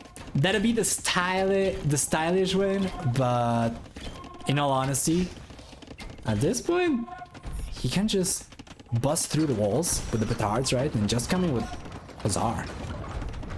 Especially if he's able to get the castles down over here and then he cannot go for Genoese crosses anymore. That's really good.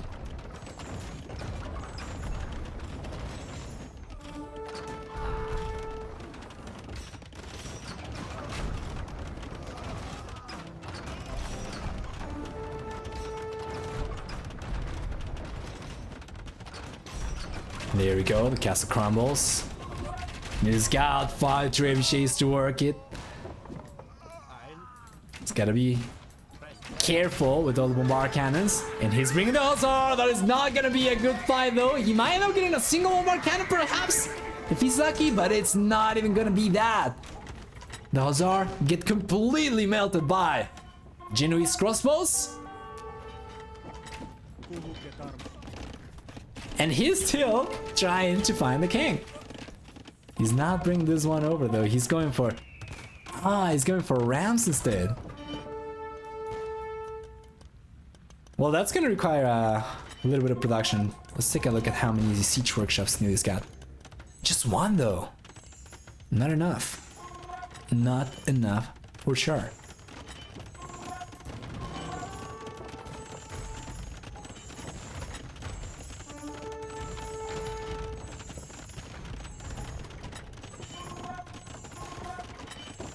There we are.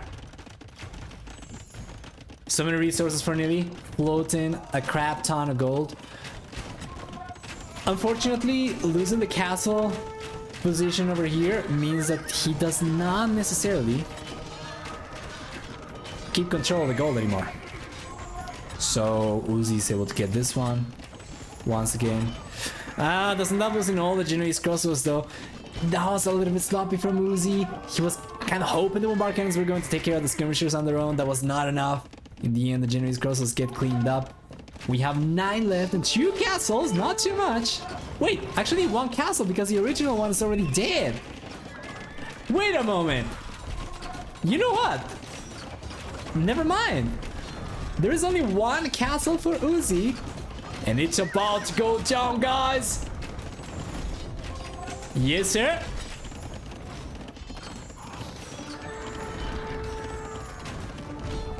Yeah. Bar cannons are not enough, Nili. Probably would have been able to get the castle down anyway if he just committed to it. Kind of struggling to keep up with everything that's taking place right now. Oh, but there we go! There we go! The petards bust through. So now, Nili should be able to come in. It's going around still, though. Well, I don't get it, though. What is the... Oh, okay, there we go. Probably just an attention span issue. Only one cherry shade left for Nili. Oh, no, he's got 3. Just needs to deploy those. Yeah, he's gotta go around and try to get some damage done here with the kip checks. It's gonna deny so much economy from Uzzi. And this, before the game began, I was noticing the maps. And the first thing I said was, you know, Nili has chosen more diverse maps. Like, Uzzi has gone for Arabia, he's gone for Kilimanjaro. Those are probably the more standard land-based open maps in the map pool. And Nili seemed to be more comfortable in wider array of settings, right? So that is showing here. He is so much more comfortable in this game. And we'll still have arena left to go for. So things are potentially looking good for Nili. If he doesn't outtake this game, and I think that's a matter of time, actually, not a matter of if. Game's looking pretty much over. But when Nili is able to take this game, then I think we can anticipate Uzzi to pick Arabia for game number 4. And if that manages, if that goes in favor of Uzzi, that is, then Nili's gonna have arena left with Bohemians and Bengalis left. So Nili is actually sitting pretty good. Sitting pretty here.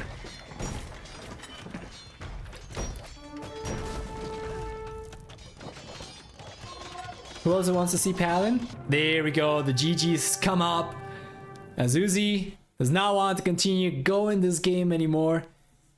That's going to leave us with a 2-1 scoreline in favor of the German player, who played an incredible game over here, going against my prediction and for a much stronger strategy for this particular matchup. He played it really well. Uzzi struggled. We'll take a look at the achievements and then update the draft. Well done. Military. Better KV for Uzzi, doesn't matter. Not as much. And it's all relative, right? It's like a web of things for Age of Empires. It would have been really good if the game was closer in terms of economy, but because Nili had thousands upon thousands of extra resources. My lord, come on, man. Close to 30,000 extra resources.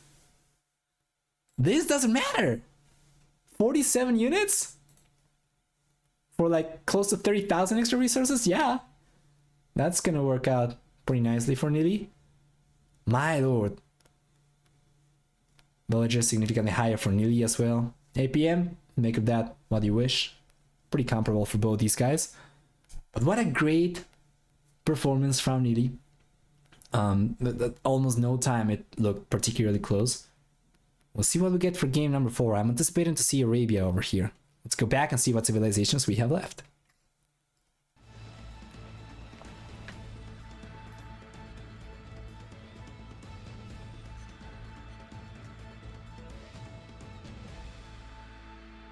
Okay, I don't know if you hear the music double or not. Hopefully not. But that's because of desktop audio. Anyway. Let's cross civs. So we had Cumans and Italians. Yes. Game number 4, which I presume is going to be Arabia. We have Malay for Uzzi, which I don't think he's going to make use of. I think he's going to want to save that for Arena. He's got Mayans and he's got Burmese. It's got to be Mayans. It's gotta be Mayans and Nili. He's got Bengalis, he's got Portuguese, he's got freaking Bohemians. I would imagine he what will he want to do though against the Mayans? It's probably the Portuguese, I guess. Mainly because you want to save Bohemians for Arena. Bengalis for Arena? Okay. Yeah, I think Bengalis and Bohemians are definitely a choice for Nili. Uzzi, like it's pretty much Malay, man. Although I guess we could technically see Burmese, right? We saw Burmese in Arena before, it's just not that great. I've never seen it with great results. Like in competitive games, in tournament matches that is. Yeah, I've never seen Burmese work out too well.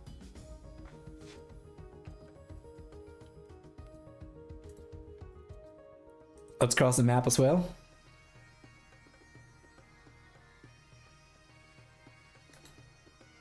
Beautiful. Portuguese for Arabia? I think that's gotta be it. I think it's gonna be Portuguese versus Mayans, actually. Portuguese and Malay. Do you anticipate Uzzi to prefer the Mayans or the Burmese for Arena? Let me see if there's already a lobby. Okay, yeah. The game is already on the way. And it's going to be Mayans versus Portuguese, indeed. And it's going to be Arabia, as we were expecting.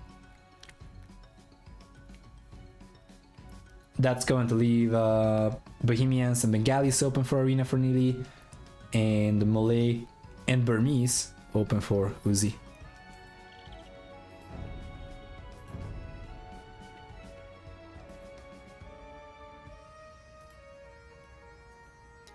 Let's go, guys!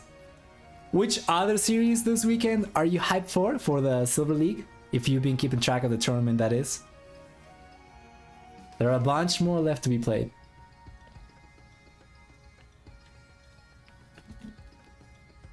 Man, that Nomad win for Nili was huge. Notice how everyone's won their home map so far, but winning the neutral map just puts you in a fantastic position.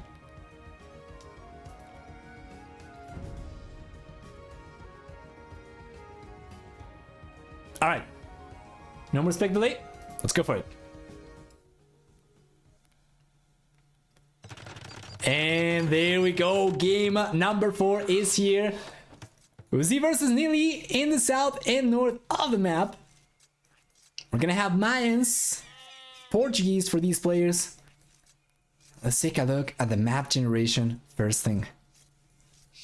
Starting with the blue player, of course. What do we get?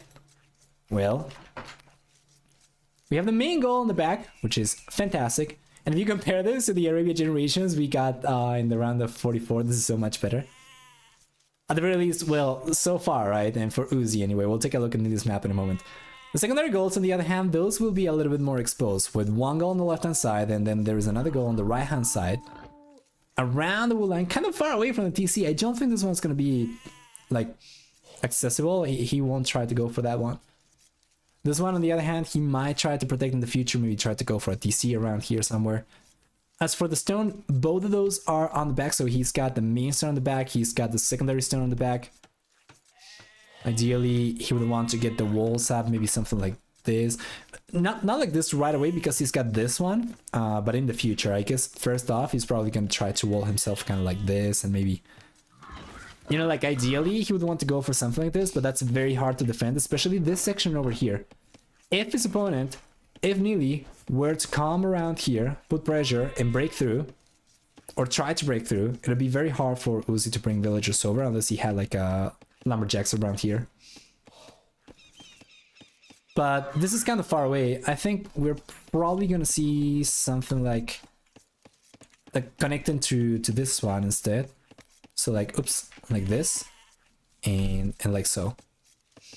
You cannot see it because of the minimap, but you can probably see it because of the minimap actually, but there is a small wood line over here in the corner that he'll be able to take wood from as well quite safely, so that's good. In the case Nili tried to make a play for archers, that wood line in the corner over there is going to sustain so much wood economy. Let's take a look at Nili's map generation next. He's not quite as close to the corner. Yeah. But he's got the main goal forward. Not that good. Secondary goal in the back, but so far away. And the other secondary goal forward. Around the woodland as well. Not the best for Nili. Yeah. So when I said the map generation was looking better, it was only for Uzzi. For this map instance anyway. But Nili does have the berries on the back, so that's good. And I think a stone perhaps? No stone. Right, no stone, because the main one is over here on the right hand side, and then the other one is underneath the minimap. Like probably around like this area. You can see he's already starting to go for the walls. It's probably gonna be something like this, I assume. Probably like a barracks over here somewhere. Yeah, and something like this, right? Shit. There we go. That should be good.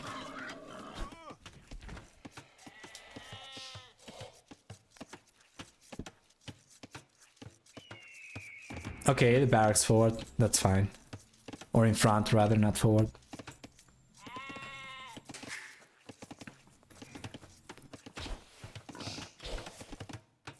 Beautiful. Lure from Uzzi. And he's going forward already with a militia. Oh! He's delaying the barracks. He's going to open with an aggressive drush. Really early on. I think it might have been a pre... Yeah, I think that was a pre-mill drush. So he's coming forward though. And Nili, he's still struggling to get the barracks up. I think he's bringing the same villager as well, so she's weak. I just gotta be careful. Good reaction. Good reaction. Let's bring the villager back. Uzzi's doing an incredible job with unit control, but the barracks does end up going up. So this delayed the defenses from Nili, right? If he wanted to go for militias himself, this is going to be so much later. But Uzzi, let's take a look at the scouting information. Didn't really know where to strike though. He didn't know where the resources were. So just by chance, he's going straight into the woodland. He might be able to get a villager over here. If he plays his cards right, he might be able to get something. Nothing over here. So Nili's reaction is good. And Swift, he gets the quick walls up. It's just going to be villagers versus militias over here, who are getting significantly outnumbered by the lumberjacks. Yeah, it doesn't seem like there's too much of a chance for Uzzi to do too much damage over here other than just getting a little bit of villager. I'll buy the villager time. Nili does in turn manage to click up to the field significantly earlier though. Oh, those are close. 2 HP. And the question is, what is Nili's plan in the village? It's gonna be scouts. It's gotta be scouts. He went on 20 population, 21. 22 if you amount for the militias, and it's going to be scouts, and he's got some militias coming forward as well. The second stone for Nili is forward. It's so far away, it might as well be in a different game, while the main stone over here is on the right hand side, but it's kind of side-ish. We'll see Nili go for the counter strike over here. He kind of trapped the villager temporarily over there, but she manages to escape. The militias are there still. Can he get a villager? Well, there's another villager he could potentially trap. Let's see. Not quite. Not quite. Villagers, man, sometimes they get stuck in the most unlikely places. Sometimes when it seems like they should get stuck, they just go straight through the units. Anyway, it's not over for Uzzi's aggression either. He's gonna try to get some damage down over here, but the militias are going down. Yes, sir. At the very least, one is. The other one is extremely low HP or very low HP, so won't be able to get any damage done, and Nili's able to stabilize just fine. In the end, it's gonna be an archer range, not a stable.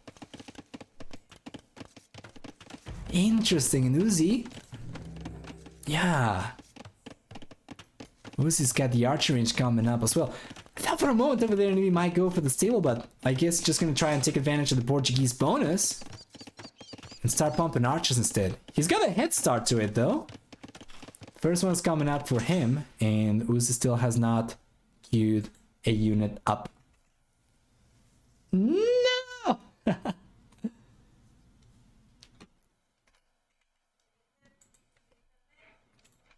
Parece.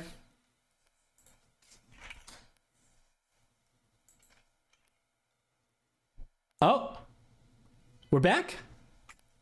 We should be back? Sorry about that. The game... Oh shit, disconnected. Give me a second, we're gonna have to catch back up. We were 11 minutes and 43 seconds into it. There was a very small outage, apparently, or a drop. So sorry about that, but we are live, right? You can still see the stream? Let me know. Yep. It happens. 11 minutes and 40 something? It's fine, it's fine. It goes quick. Age goes brrr. Okay, okay, thank you. Yeah.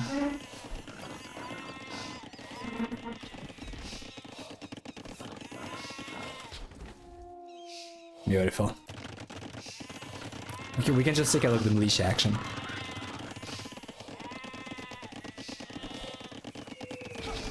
We not only see the stream, we also hear your lovely voice. Thank you. That's so sweet.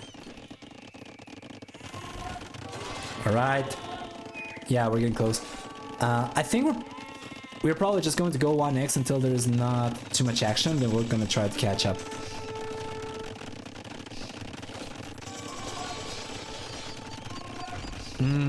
So it was around here, right? I think. Well, there isn't really too much action right now. I guess we can try to catch up anyway.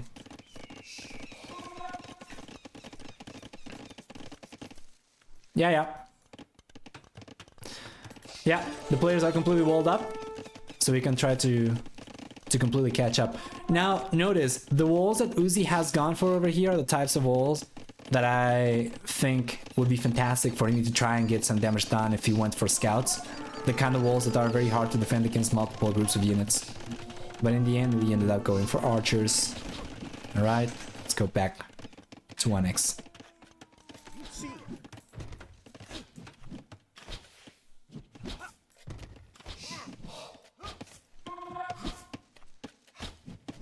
Market on the way.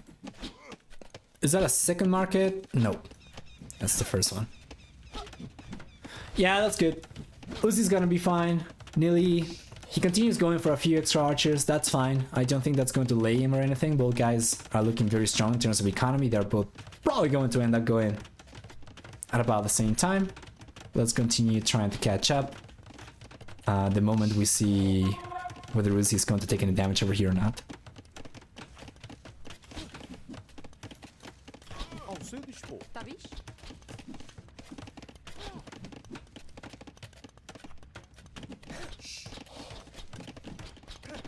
There we go.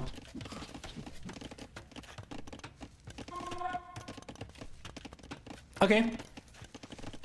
Not any damage on the foragers, maybe the lumberjacks.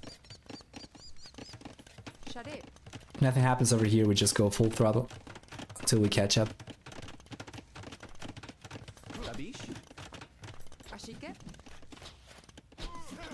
Yep. Remember as well that Uzzi's got this beautiful, beautiful woodland. It might be possible that he did not scout it though. Sometimes it happens to players. Yep. Go figure. It's always like this. It's either the one tile opening somewhere to the edge of the map that is not quite connected to a woodline, or it's the the beautifully safe woodline on the back that they do not realize about until like 40 minutes into the game. It's a classic. It happens. Anyway, let's try to catch up now. There shouldn't really be too much left though. Oh yeah, we were like 10 seconds behind. Alright. We might see a big engagement coming up though. It's brewing. It's brewing. Castle H there for Uzzi. Crossman and Bak and Arrow should be coming up right away, and they are. And Nili wants to try and get some of the units down as soon as possible before the upgrades come in. Now he's got into the Castle Age himself. He's got the same upgrades on the way. He does have some skirmishers in the mix though. 3 skirmishers, 14 units, 12 archers for Uzzi. And that's about it.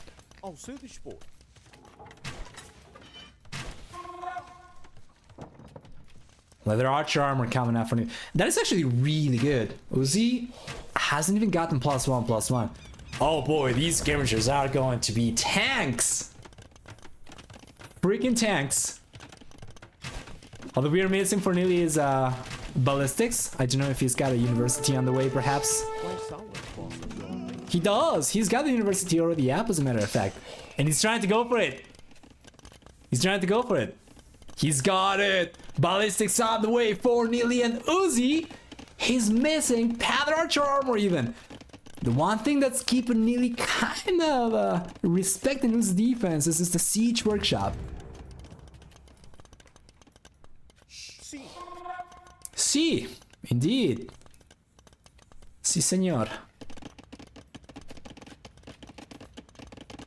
Yeah, it's fine. Uzzi's got more than one safe food line.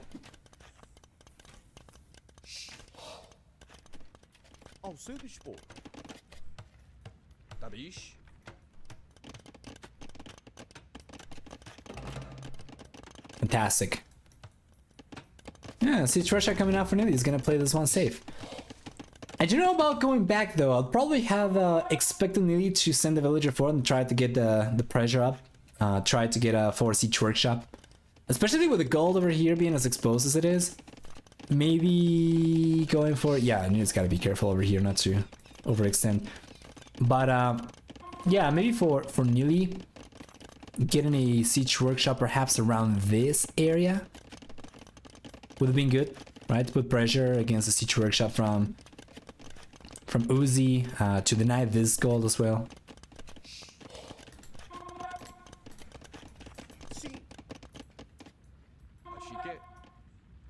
And it doesn't seem like anyone will be able to get anything done for the time being.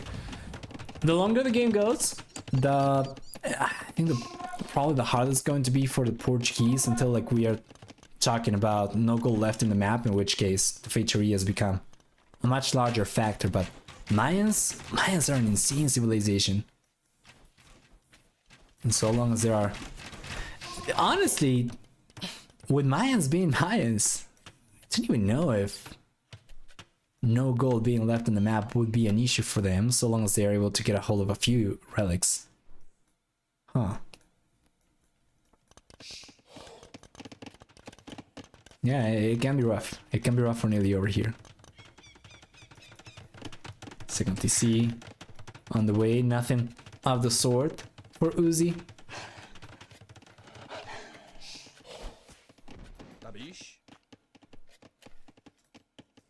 Yep, and no exposed workers for Nili either. Well done.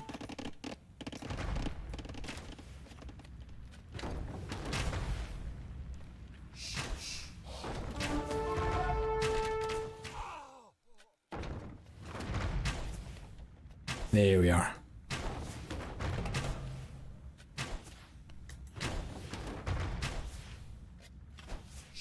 Quais são as vossas ordens? Shot it. Beautiful. This is just gonna be a little bit of dodgeball for the time being, but the guys won't really be committing too heavily to the castle age fights. Just enough to keep each other safe, to keep themselves safe, right? So Nili, he's got 2 manas already. He doesn't really need any more than that right now, so long as he pays attention. Oh, good shot. Almost enough to take the mana down, but that's gonna be it. 1 mana going down, and the pinch are coming in from Uzzi. Enough for him to get a substantial lead in units. As we see a path of blood behind the crosses over here. Nili has gone down to 11 crossbows, while Uzzi was able to keep his army pretty much intact at 21 crossbows, and even more losses coming in for Nili by the minute. Once again though, we are probably expecting this game to... Or at the very least, we're probably expecting this map to be the one that we had left, where Uzzi's going to be the most comfortable. But there's so much work left to do for Uzzi over here, even if he were to win this one, because of the civilizations left and the map left for Nili. They're just so much better. And that is just assuming that he's able to take this game, right? Nili is definitely still in the fight. 2 workers ahead. Okay, that was just sloppy.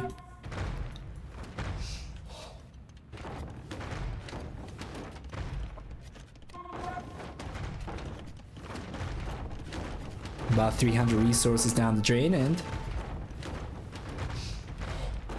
what do we have? A great mango shot, 1 for 1. And even though Nili is the one with the defender's advantage over here, Uzzi's actually managed to trade pretty favorably. So far, 19 to 10 KD ratio for Uzzi, very close to 2 to 1.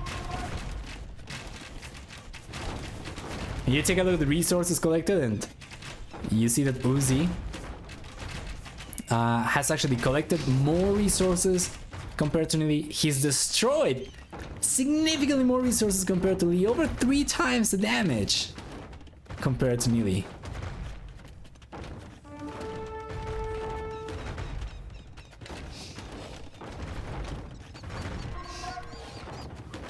There to see on the way now for the red player, but Uzzi, he's got him beat.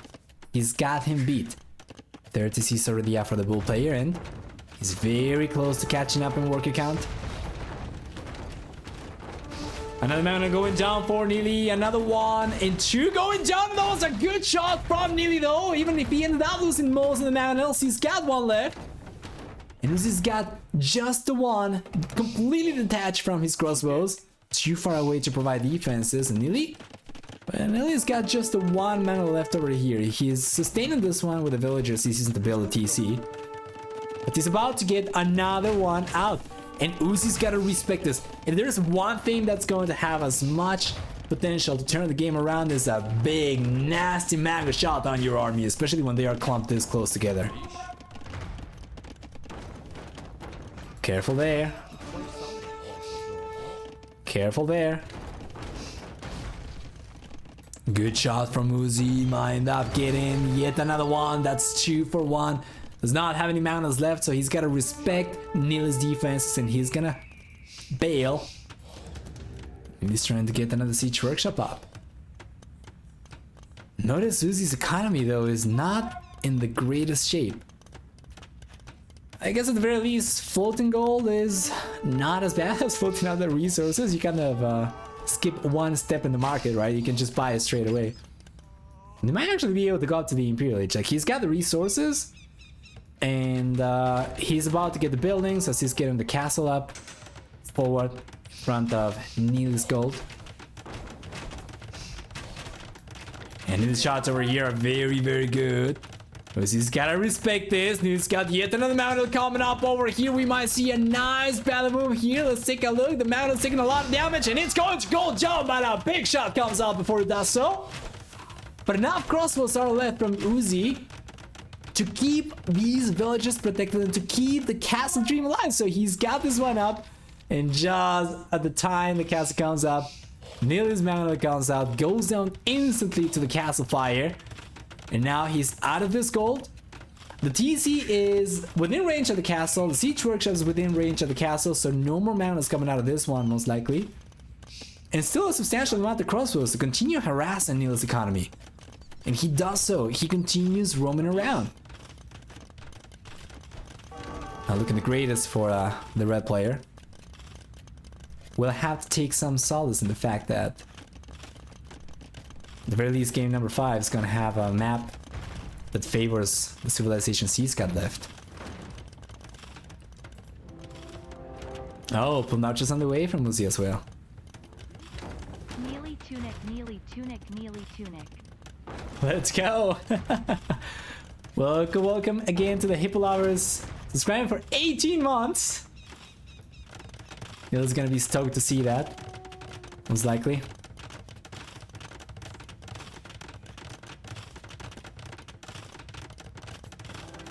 As the castle gets placed, the second one for Uzzi. Yeah, Nili's own defensive castle is getting denied for the time being. Yeah, we don't have any siege over here for Uzzi to go and fight this Mangonel right away, but he's gonna try to fight with the crossbows. He's gotta be careful. He will respect the siege, and Nili will get the castle up. It might not be enough. Uzzi's got a head start to the Imperial Age as well. He's got a head start. He's got the hill advantage over here as well. I wouldn't be too surprised if Nili decided to call it the moment that Uzzi got to the Imperial Age because of the huge lead. The moment Uzzi gets to the Imperial Age, and he's gotta wait over a minute still. And he's got, yeah, there we go. He's got one castle to defend himself. He's gotta defend against 2 castles from Uzzi with double the trebuchet production, a significant head start to the Imperial Age, plumed archer production, what have you, right? Uzzi is in a fantastic spot over here. So Nili calls it, and Uzzi manages to tie the series up.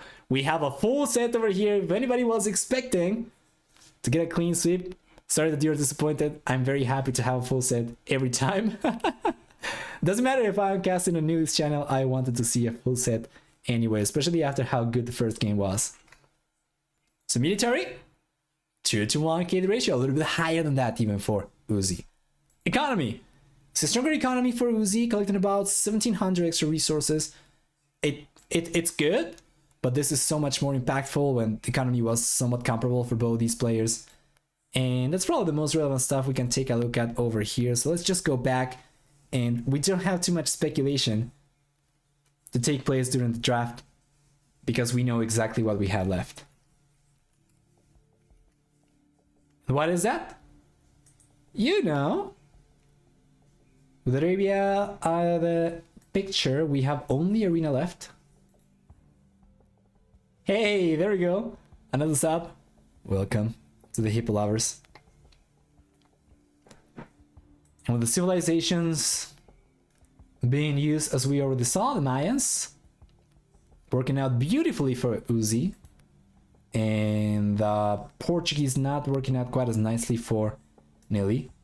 We're gonna be left with Bengalis and Bohemians for Nili, and Burmese and Malay for Uzzi, with only Arena being left in the map pool.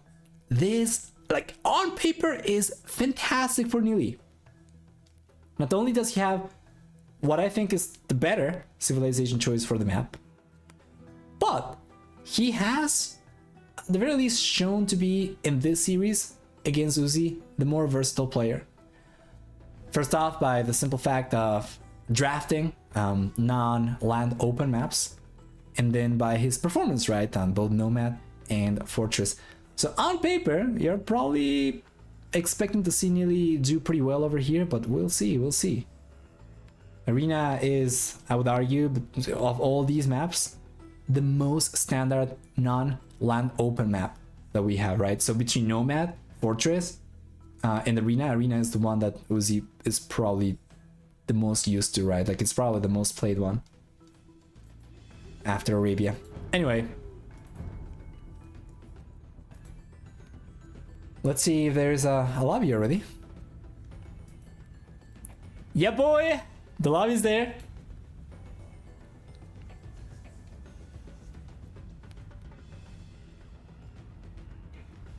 Unmute the desktop because you can probably hear the fire sound. There we go. The lobby's already there. I imagine the guys probably needed to take a small break. And just a small piece of trivia. There we go. Beautiful. Hype training common, it says.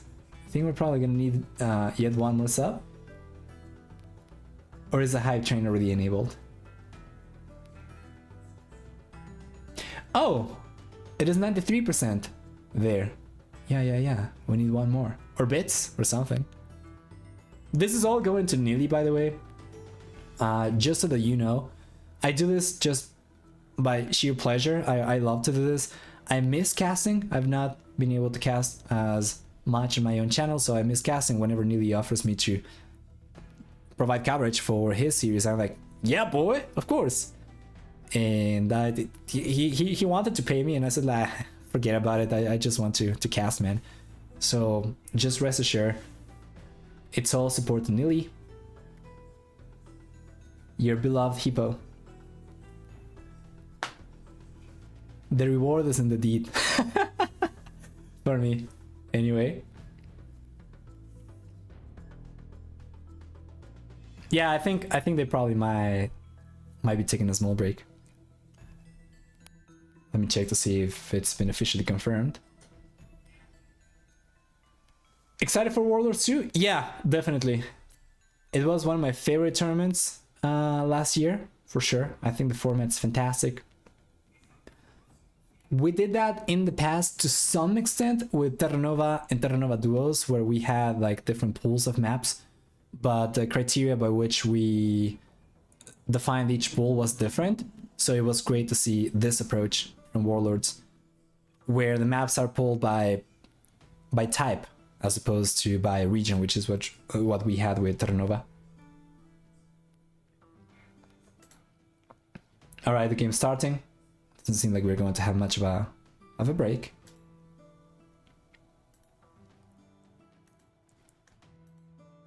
But there is a little bit of spec delay though. A minute and a half. I can tell you the civilizations though. I was expecting this particular matchup, but I wasn't sure if Uzzi was gonna try to deviate from it. We have Malay for Uzzi, and for Nili, he couldn't go for either one. He's got Bohemians, which I think is a stronger option over here. And it's just fantastic. Back in the day, and I'm talking about like maybe 2 years ago, Malay would be considered like one of the top tier civilizations for Arena. And like they are still strong for sure. But I don't think they'd be considered like S tier by too many Arena players. I think it's probably going to be like an A plus, perhaps. Or double A or something like that. And Bohemians on the other hand, Bohemians are incredible, of course. I am fairly surprised that we have not seen Turks at all. I think that might be because of some of the balance changes of recent patches.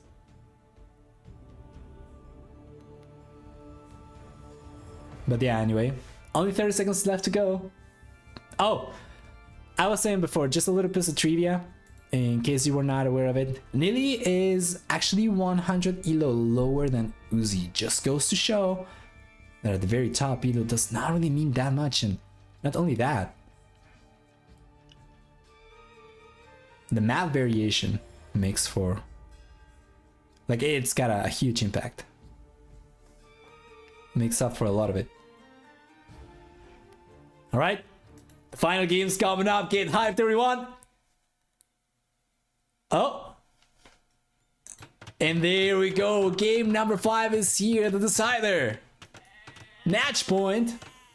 And this decider series between Nili and Uzzi, we'll see Uzzi on the left hand side playing the blue color with Malay, Nili on the right hand side playing with Bohemians.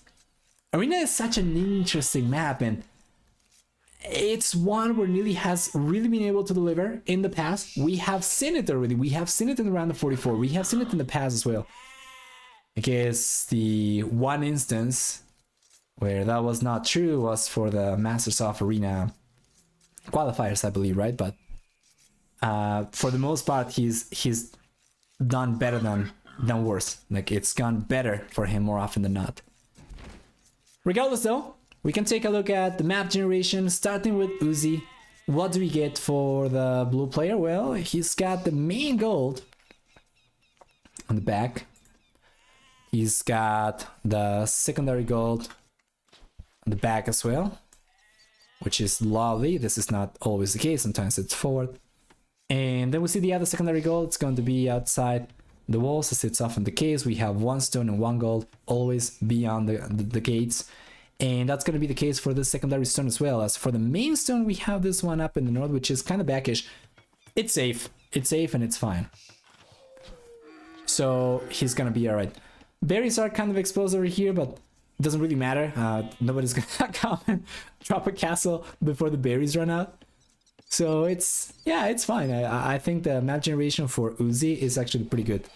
If he had gotten any resources forward, close enough that Nili would have been able to scout those from outside the walls, from beyond the walls, that could have been bad, but it's not the case. So let's take a look at Nili's map generation instead.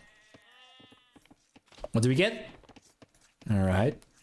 So for the red player, we have the main goal on the back, secondary goal on the back as well. Does anybody know if this is the way that Arena generate? I don't remember this being the same generation every time though.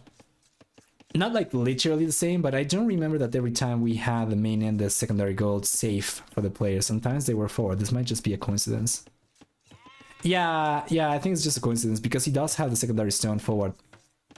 All right, so we can use this, sorry, the main stone forward. So we can use this as an example. This is so close to the walls, this one, right? And this one is of course beyond the walls.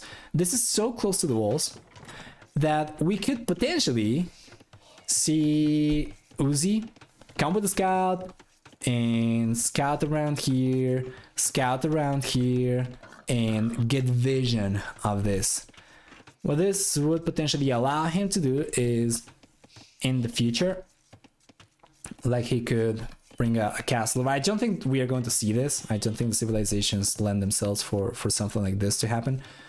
But we could potentially see somebody with the kind of vision that Uzzi has right now get enough intel to go for a forward castle at some point and do so much damage over here, denying 1, 2 resources, and then of course denying access to the neutral resources at the center of the map.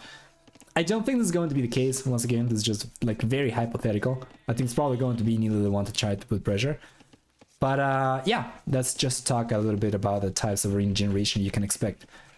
As for the relic placement though, what is that looking like? Okay. We have one that is closer to Uzzi's base. We have one that is closer to Nili's base, 2, 3 closer to Nili's base. And then I guess you can say this one is closer to Uzzi. But if you compare those to how close these are to Nili's base, you can say that this is a lot easier to contest for Nili compared to it's going to be for Uzzi to contest one of these, right? So it's favoring Nili in that regard. But other than that, I think the map is... yeah, I think it's pretty... you know what? Nili actually does have a slight advantage with the gold generation, the neutral one. This is closer to his base as well. Yeah. And this is probably kind of contested. Technically closer to his base, but kind of contested. Yeah, I definitely think I'm digging Nili's map a lot better.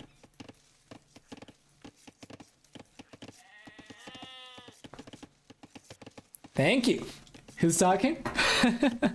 I am talking. You can't, because you're chatting. I'm Nova, by the way, in case it was not known to some of you. You can do exclamation mark caster, I think, or co-caster. I think it's probably going to give the same both ways. And I'm a professional Age of Empires 2 caster. Well, I don't know if I can say that too much anymore, because I have not actually cast actively on my own channel in a while, but I always love to collaborate with Nili, with Mem. Tomorrow with Mr. Fluffy Bunny, once again, the reminder. Best of 5 series between Survivalists and T90 during a 24-hour charity stream. Hope to see you there. We're gonna have some more action.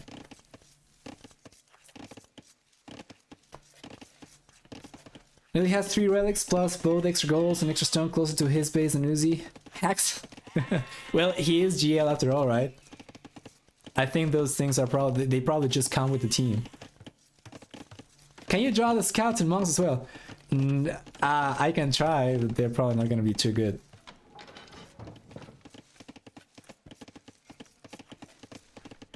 PLH on the way already for Nili. Uzzi's already there. Oh boy, I'm not a big fan of Uzzi's approach over here. We saw this one, but this is such an old strat though. This was falling out of favor a while ago. So what he's doing is he's going out to the fuel age faster and getting the eco upgrades as opposed to going for a straight fast castle. This was popular about 2 years ago or so, but it has fallen out of fashion already. This is not like considered to be a top tier strategy for Mole anymore, I believe. Now it's considered to be better to just fast castle right away. So not the best for Uzzi over there. You see, and this is what I'm talking about. Nili seems to be like more used to the non-Arabia maps compared to Uzzi. We saw that reflected in the draft. We see it reflected in the strategy of choice for Nili in both Fortress and Arena right now. He's going out to the castle age with the stable so that he can start contesting the relics right away. I don't know, like everything seems to point and Nili being significantly more comfortable over here. Doesn't Malay make a difference due to uptimes? Malay can still go up to the castle age, so it's not so much about the uptime, it's about the amount of resources collected. I believe if you have Malay and you go up to the field age faster, you get the eco upgrades, and you go up to the castle age at a comparable time, compared to other civilizations, you end up collecting fewer resources than if you just had gone up to the castle age right away with the Malay. If you had just done a Malay fast castle, that is to say. At the very least, though, that is the way that it was, I think like 3 months ago, probably. Last time that I cast this in my own channel before we had so many balance changes. But I don't think any of the balance changes impact the Malay in a way that would make this viable anymore. If I am wrong, please feel free to correct me. I might be wrong once again, operating under a few months old assumptions. You can take a look at the resources gathered over here at all times. So Uzzi has collected only nothing. He's collected fewer resources than Nili. He's going out to the castle age and both guys are going up. Nili's gonna be there significantly quicker as well.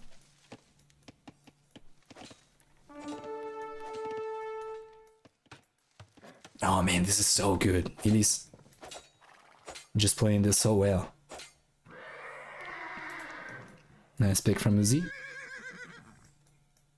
Numbers still favor the red player, and as he gets to the castle age, we see a monastery come up over here. There we go. Lovely. Yeah, there we go. And extra TCs on the way for Uzzi. Alright, there we are. There we are. Resources are kind of equalizing right now. Nili has already gone for double bit axe and horse collar though. Bowsaw is on the way for Uzzi. Nili's got the second TC on the way. Yeah, this is really close. The thing that Uzzi has been able to get ahead in is the villager count just by virtue of going up faster and having the TC working on producing villagers longer and less time going up rather. But yeah. He's gonna get the third TC up. Seems like it's probably gonna be Uzzi though. He's got the resources. Nili, not so much. Not yet anyway. He's got the market and he's got a good amount of gold. I guess he could try to go for it. He's got more gold than he needs for the monks. So I guess he could try to go for it.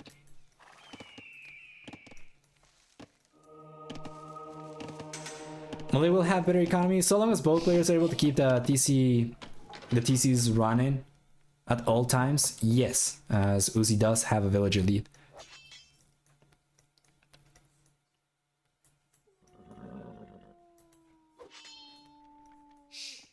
Commendable from Nili to get this amount of scouts out while still getting the second TC up and going for villagers though. But you can see it's already starting to take its toll a little bit. He's kind of struggling to keep both TCs working at all times.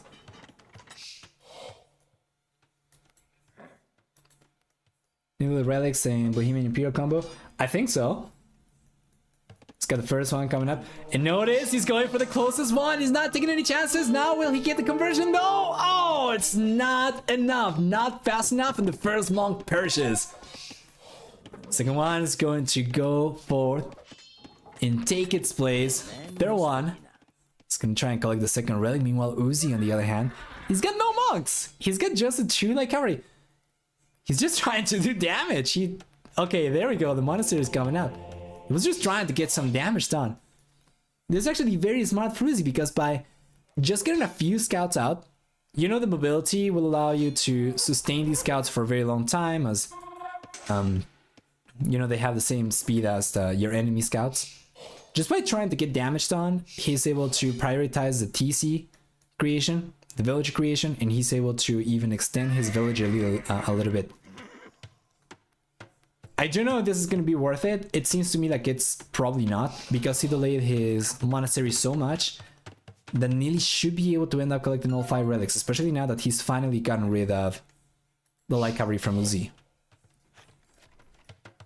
So yeah, we do have 7 extra villagers for Uzzi, but 4 of those are just by virtue of going up to the next stage faster, and only 3 of those are from getting the TCs up faster. And I don't think 3 is going to be enough to compensate for falling behind by 5 relics, if that makes sense. When you normalize for the uptime, I think it's actually better for Nili. With the monastery and the light cavalry upgrade, Uzzi invested a lot without any gains. Yeah, maybe the light cavalry upgrade might have been a little bit too much. I think he would still have been able to get just as much damage done with just scouts, perhaps.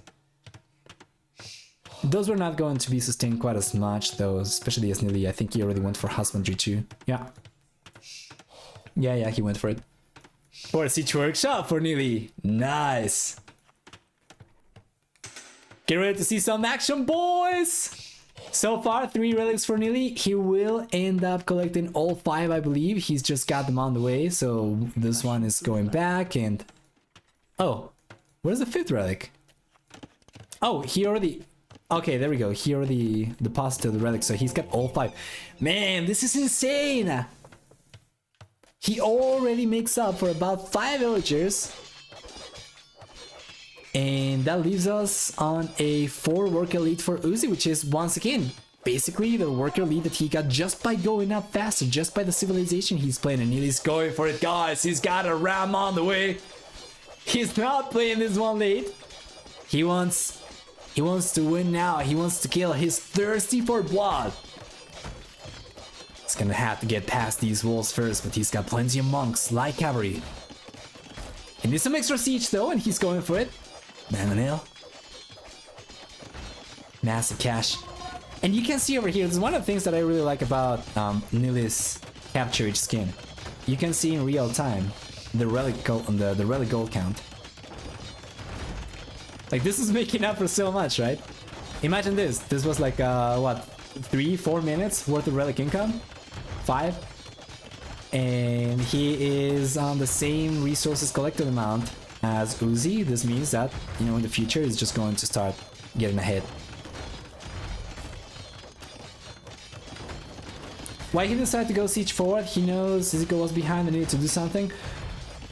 I don't think so. I think he's just realized that Uzzi, by not going for relics at all, is trying to invest into economy, and as Nili did not go into it quite as heavily, he's trying to put pressure and prevent Uzzi from getting ahead in economy too much. So notice that he's not going for like extra monasteries forward or going for like extra siege. He's just trying to put some pressure over here so the Uzzi's not comfortable, but he doesn't want to overinvest either, because he also needs the Imperial Age. The Bohemians need them. Need the upgrades that they get in the Imperial Age, and he's on his way. Yep, now Nili starting to pull ahead, despite being 10 workers behind. Starting to pull ahead in worker count, and sorry, in resources collected.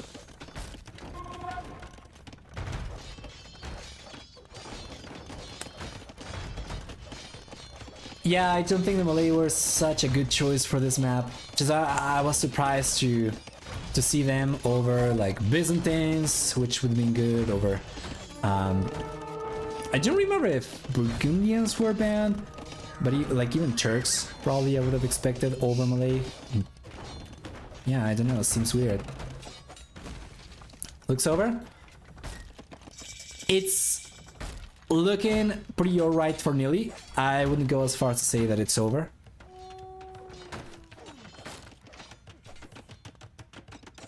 Uzzi's got a significant head start to the Imperial Age. The problem though is that he's got nothing to work with. No trebuchets are on the way. He's only now going for Fletching, right? So the Field Age upgrade. So he cannot even take advantage of the Imperial Age technologies yet. What is he gonna try and do? Forward castle? He's gonna have to buy the stone though.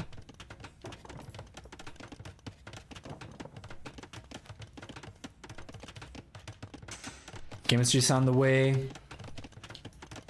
Nili's getting the castle defensively. Technically, Uzzi will be able to outproduce Nili as he's got the second castle on the way. Not talking about trebuchets, of course.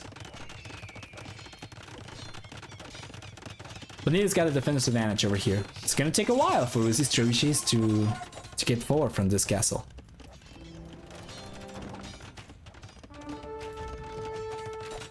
And Nili's got an up. He's got a chemistry though, while he was researching the Imperial Age. By virtue of the Bohemians, and now he's got bombard cannons right away. This is so good that I always forget to factor this in. It's so strong. He doesn't need 2 castles. With 1 castle and 1 siege workshop, he's already pumping 2 siege weapons at a time. And the bombard cannons, of course, they are so good, especially if he ends up going for Humnita. Stone, no, it shouldn't be that important so long as he gets the upgrades. He needs to get Humnita. Once he does so, yeah, the castle can pretty much go down.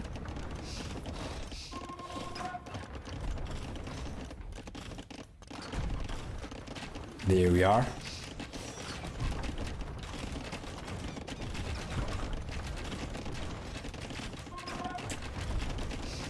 And what am I talking about? Humnita is not researched from the castle.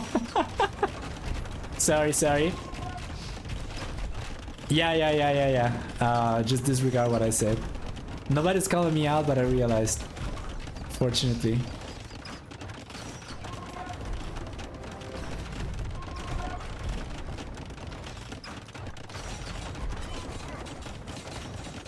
There we go.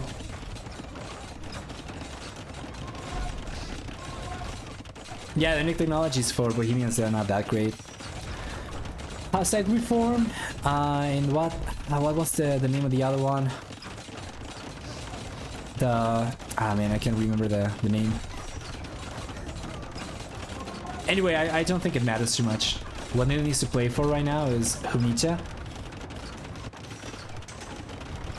And he's playing for it. He doesn't have the resources right now, but he's massing the units at the very least. It's a very strong push from Uzzi, yes, but the castle does crumble. We have only Karambit warriors and crossbows, not even arbalesters here from Uzzi to defend the trebuchets. This is not great. Skirmishers on their own even will be able to take down the Karambit warriors. So these trails are all of a sudden exposed. Not enough range though, not enough range for Nili. Wagenburg tactics. There we go, thank you. I couldn't remember that one.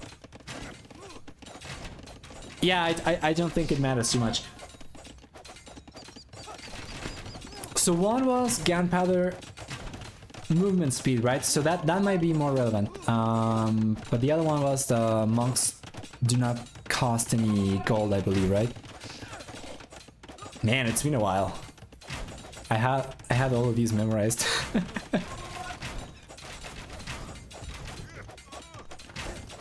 There we go.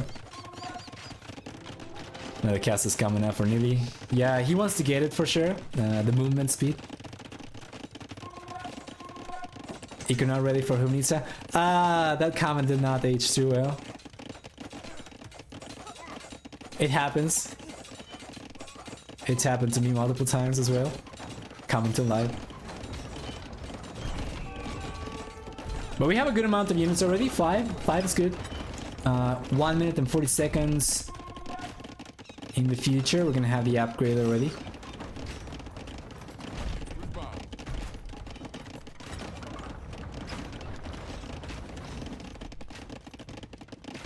I don't know, this kind of feels like a trap. Uzzi's about to breach through, but I don't know if he's coming in and Nili's gonna be trapped by Uzzi or Uzzi's going to be trapped with Nili. 50 more seconds, siege engineers on the way. Extra range for the Humnita. Heavy plow. Not something to get too excited about. Especially as his economy has already been so much stronger. But this is so bad for Uzzi though! The momentum is gone! He's going back, he can't do anything, he knows! And he's been able to hold on over here really well. It's got block printing as well, so if Uzzi decided to go for his own bombard cannons, which he's doing, block printing is gonna be enough to offset for that. Man, Nili Civilization, it's just so good for this map, and Uzzi, I'm still puzzled as to why he drafted the way he did. We talked about this possibility from the very beginning of the series, right? Just save Bohemians for Arena, potentially Bengalis as well, but Bohemians more importantly. And Uzzi's got nothing. The draft was so good for Nili for the maps we had. Just incredible. And once again, this is probably the time that Uzzi would love to have Warwolf at the very least too. So these churches are somewhat relevant. He's going for siege engineers himself. Range is going to be the same technically, but the blast radius is bigger with a Hovnita, and we already have block printing. Nili's got block printing already. He should be fine.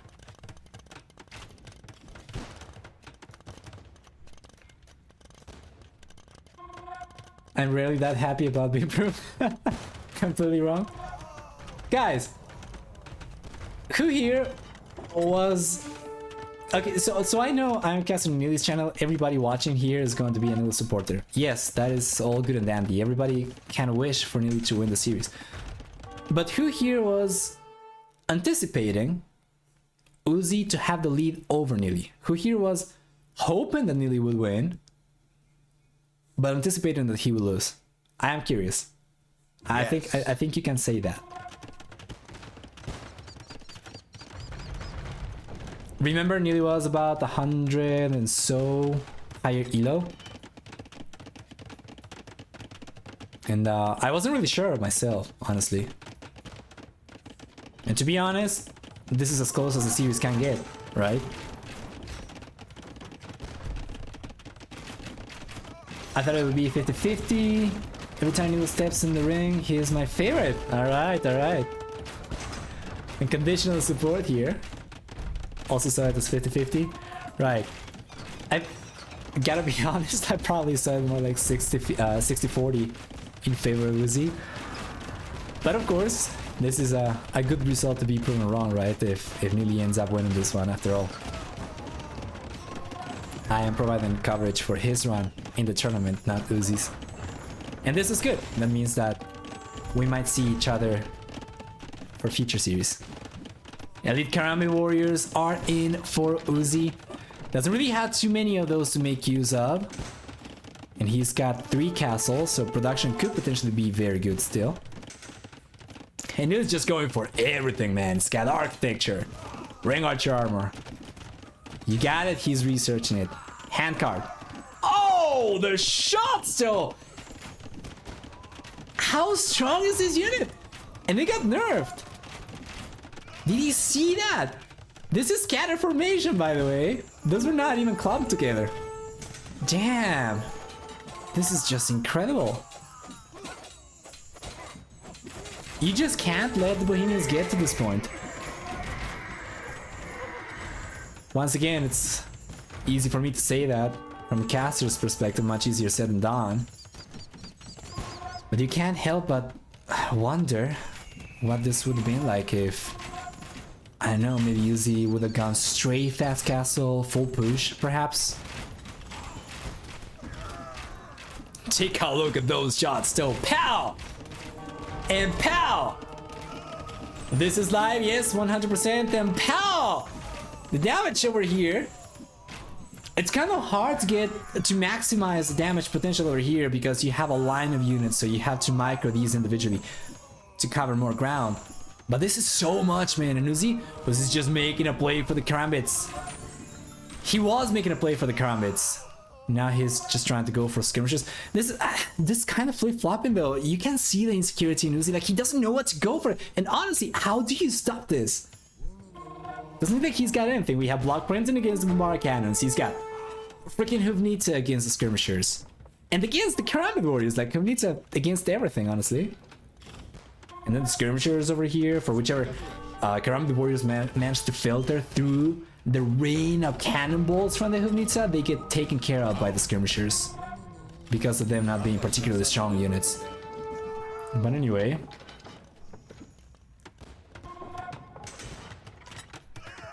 there we go.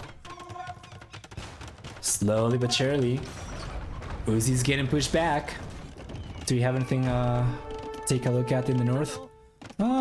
A little bit of economy from Uzzi. Nili's already aware of it. Elephants? Oh, elephants from the Malay? I don't think so. Mainly because we already have a substantial amount of monks over here. And Nili can go for Halberdier. The Bohemians... I think that is still the case, right? That the Bohemian Spearlight units, they deal more damage. They are more effective. And because the Malay elephants, they are cheap, but they are very weak. I mean, I guess it's probably worth a shot, but I don't really anticipate that to be too effective. Oh, the shots! And once again, he cannot keep these units so close to the Helmnitze. Especially when there are so many buildings around, they end up clumping together like this. Like 2-3 Helmnitze shots over there, cannonballs on the Karambit warriors can flatten this army, or at the very least take down like 50% of it. Trash hordes. Not with this anymore, no. Like, Nili's got a perfect composition. And notice, he's not taking any chances. He's going for gates, only so that he can build a small tunnel for his units to go for safely. And there we go, the shots, and once again, that is a beautiful bit of micro over there from Nili, and the units are going down so quickly though, and there's nothing these Karambit warriors will be able to do. The hand cannoneer, they are completely shredding the units, and yes, Karambit warriors are cheap. Yes, they produce quickly, but did you see that cemetery of units over here? They don't even get to the units. What do you do? Take a look at the resources destroyed. Nili's dominating 50%. Extra resource destroyed compared to Uzzi. The massacre, the slaughterhouse. Absolutely adequate description.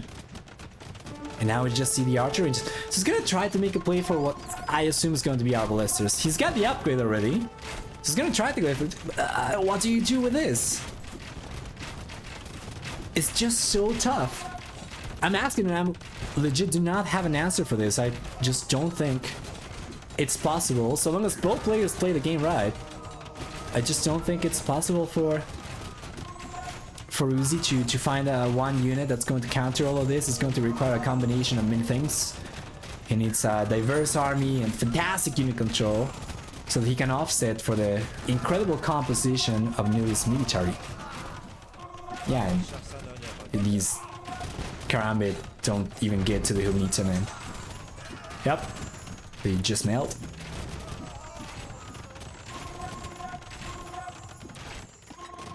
Nothing up in the north. Oh, okay, interesting. This is gonna try to breach through. So this needs to go along stables or something else. Unfortunately, the Malay do not really have very strong cavalry, to put it lightly. Trash swords, maybe? I don't think he's research force levy, but he's got the castle still, and he's got a good amount of resources. But I don't think he's teched into 200 swordsmen yet. How many hand cannoneer shots are needed to kill a fully upgraded Karambit? I don't know with certainty, I would say probably like 3. Let's see, so this is 40, and it's got 5 pierce armor. So this one is 27 with the bonus damage, so it's going to be 22. 2, actually, yeah, you're right. 2 shots. 2 shots and the Karambit goes down. And these are fully upgraded elite Karambit warriors. Yeah.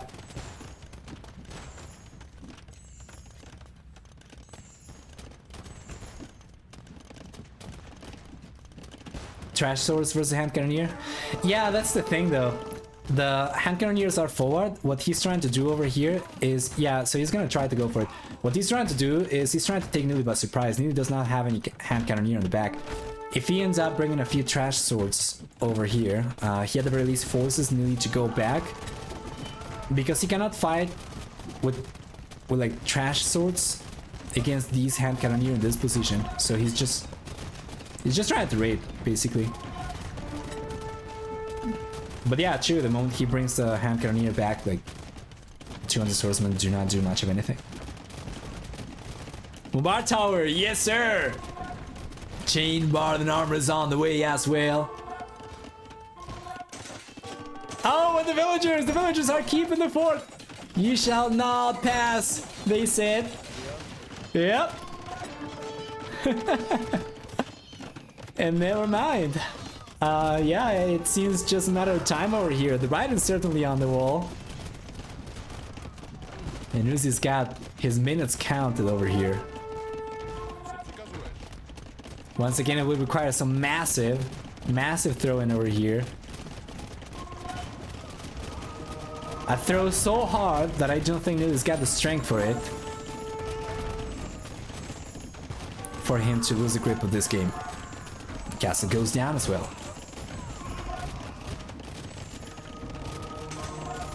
Population starting to drop quite dramatically for Uzzi as well. That's going to be the case. Yeah, as more of his kingdom falls to the Humnitsa, Uzzi is going to call the GG. He says, well played.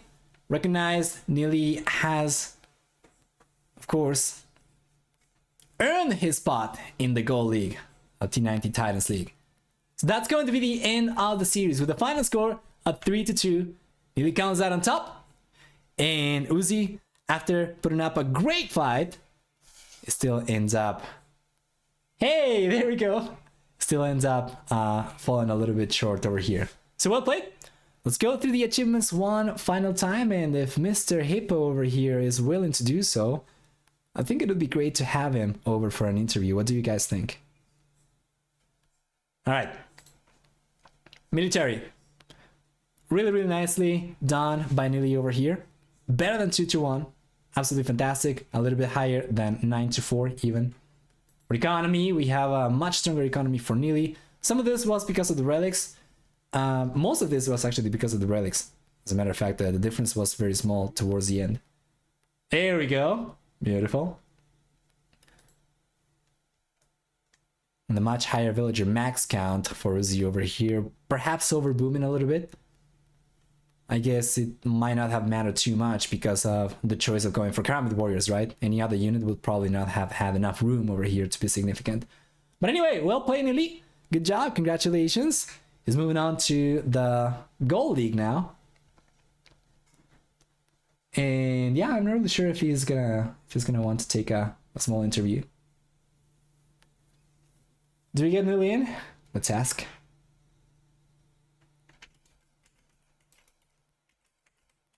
Oh, okay.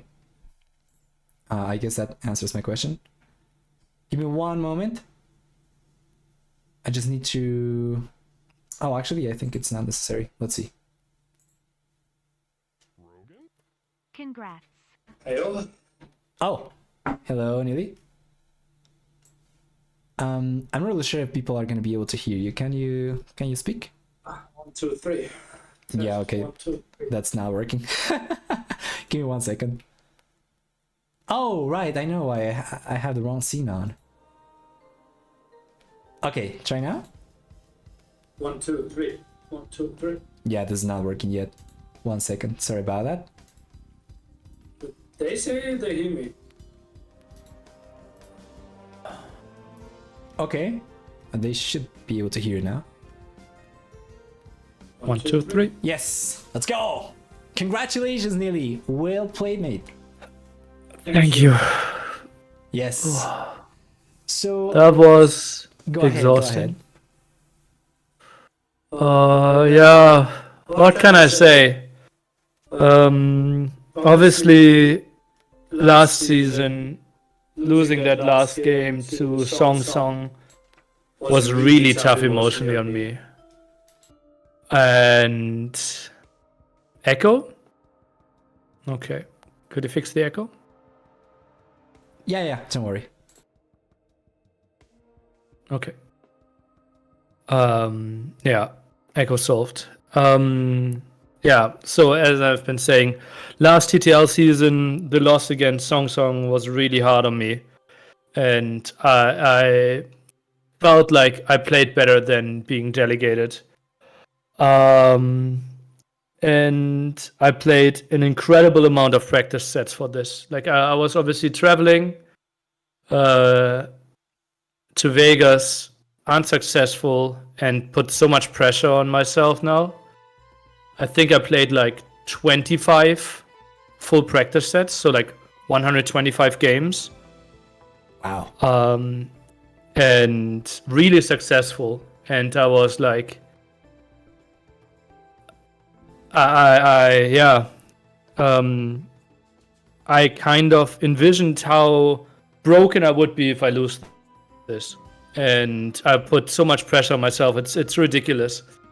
And then I saw a random documentary yesterday, and there was a quote: "Pressure is a gift," or something like that. I don't. Well, just like and it just made me feel like, let's just crush it. And so many people will be watching, right? I knew like there could easily be 3,000 people watching today, and pressure is a privilege. Yeah, exactly. And I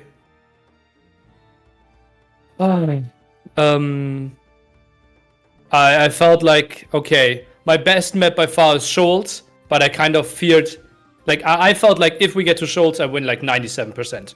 Like, I think he was not well prepared, but I kind of felt like he would ban Scholz anyways. So I felt like, okay, I want to play Arena, Fortress, and Fortified clearing. Yeah. And I felt like, okay, it feels good to win 2 of those, but I need to win 1 other map. And I felt like Ghost Lake, Arabia, Kilimanjaro are all 65-35 for him. So I felt like I somehow need a win. And winning Nomad, I felt like, okay, now just win my home maps. And then I so underperformed in with both maps that the pressure, kept building and building again, right? And I felt like, damn, Fortress, I knew he was going Italians and play Genoese, right? And I knew I played against the strat as well. Luckily, I played so many practice games, right? So I knew what was coming, knew that Elite Skirms is actually the opening.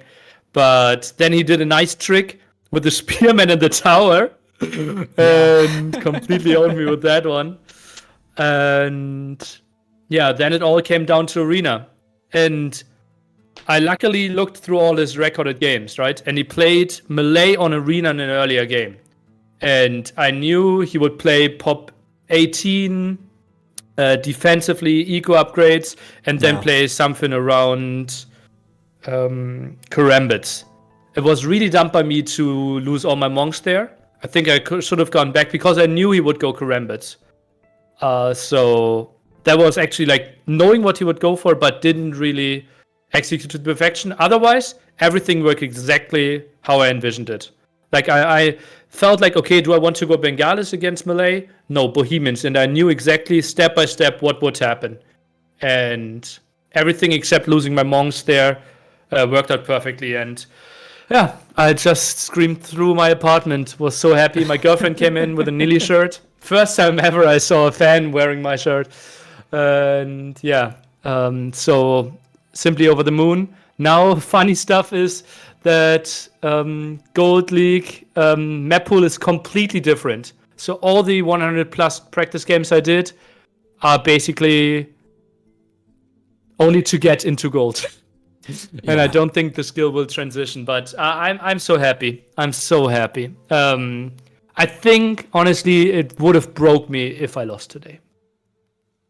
Oh, well, it's good that you take pressure like that, because it can definitely be a double-edged sword, breaking so many people before they even get started. So you took it as a way to push yourself even further.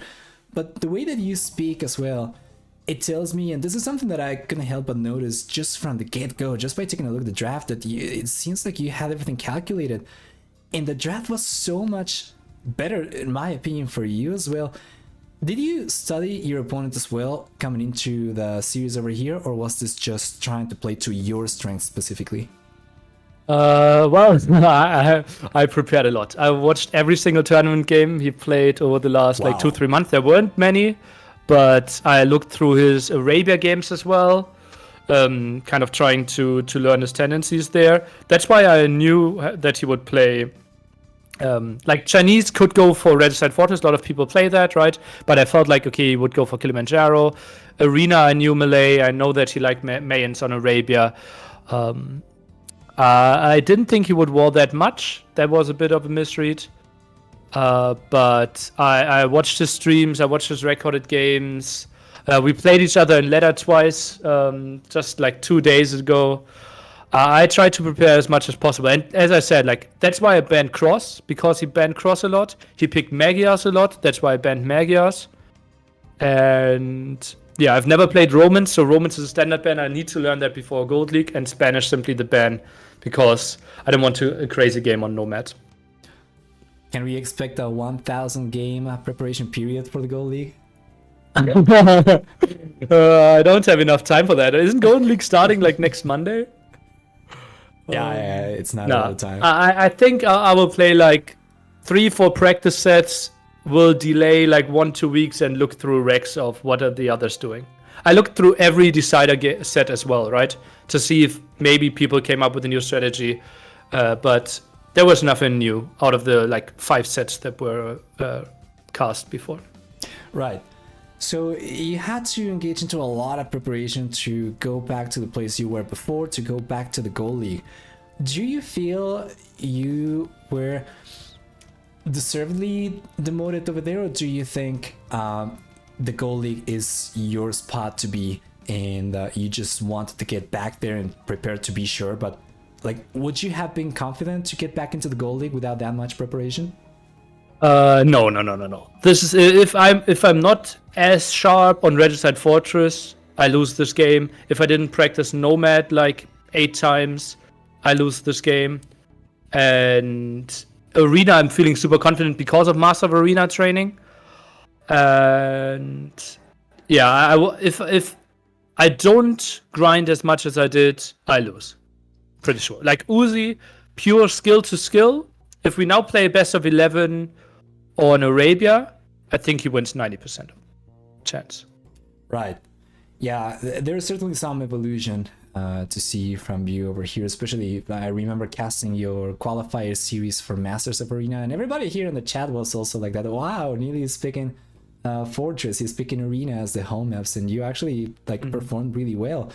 Do you think you are evolving as a player in those types of maps, or is it mostly situational because what you said, Masters of Arena? Master of Arena helped, and it's simply against Uzzi, right? He is playing Arabia. So I felt like I had 5 good maps. The 3 that he banned, Scandi, 45 Clearing Shoals, Fortress, and Arena, right? Those are the 5 where I feel like I have an edge. On the others, he has an edge. And Nomad, I didn't know. It felt pretty random. So I kind of anticipated that that could be game 1. And yeah, that's simply how it goes. It kind of is weird that I feel like Scandinavia have an edge, Cross, he has the edge. But yeah, as I said, if it's pure Arabia skill, he is better than me. Yeah, agreed. Yeah, and your other question with the delegation, I think I'm roughly number 40 in the world, right? And there are 24 plus, what is it? 16 spots, right? So it's exactly 40 are staying in gold and platinum, right? So I have to be somewhat on the edge. So it is kind of fitting, and it is kind of where I kind of will be like next, like Gold League goal will be to just not get delegated. Like I'm not aiming for platinum, right? It's just like 4th place is the goal.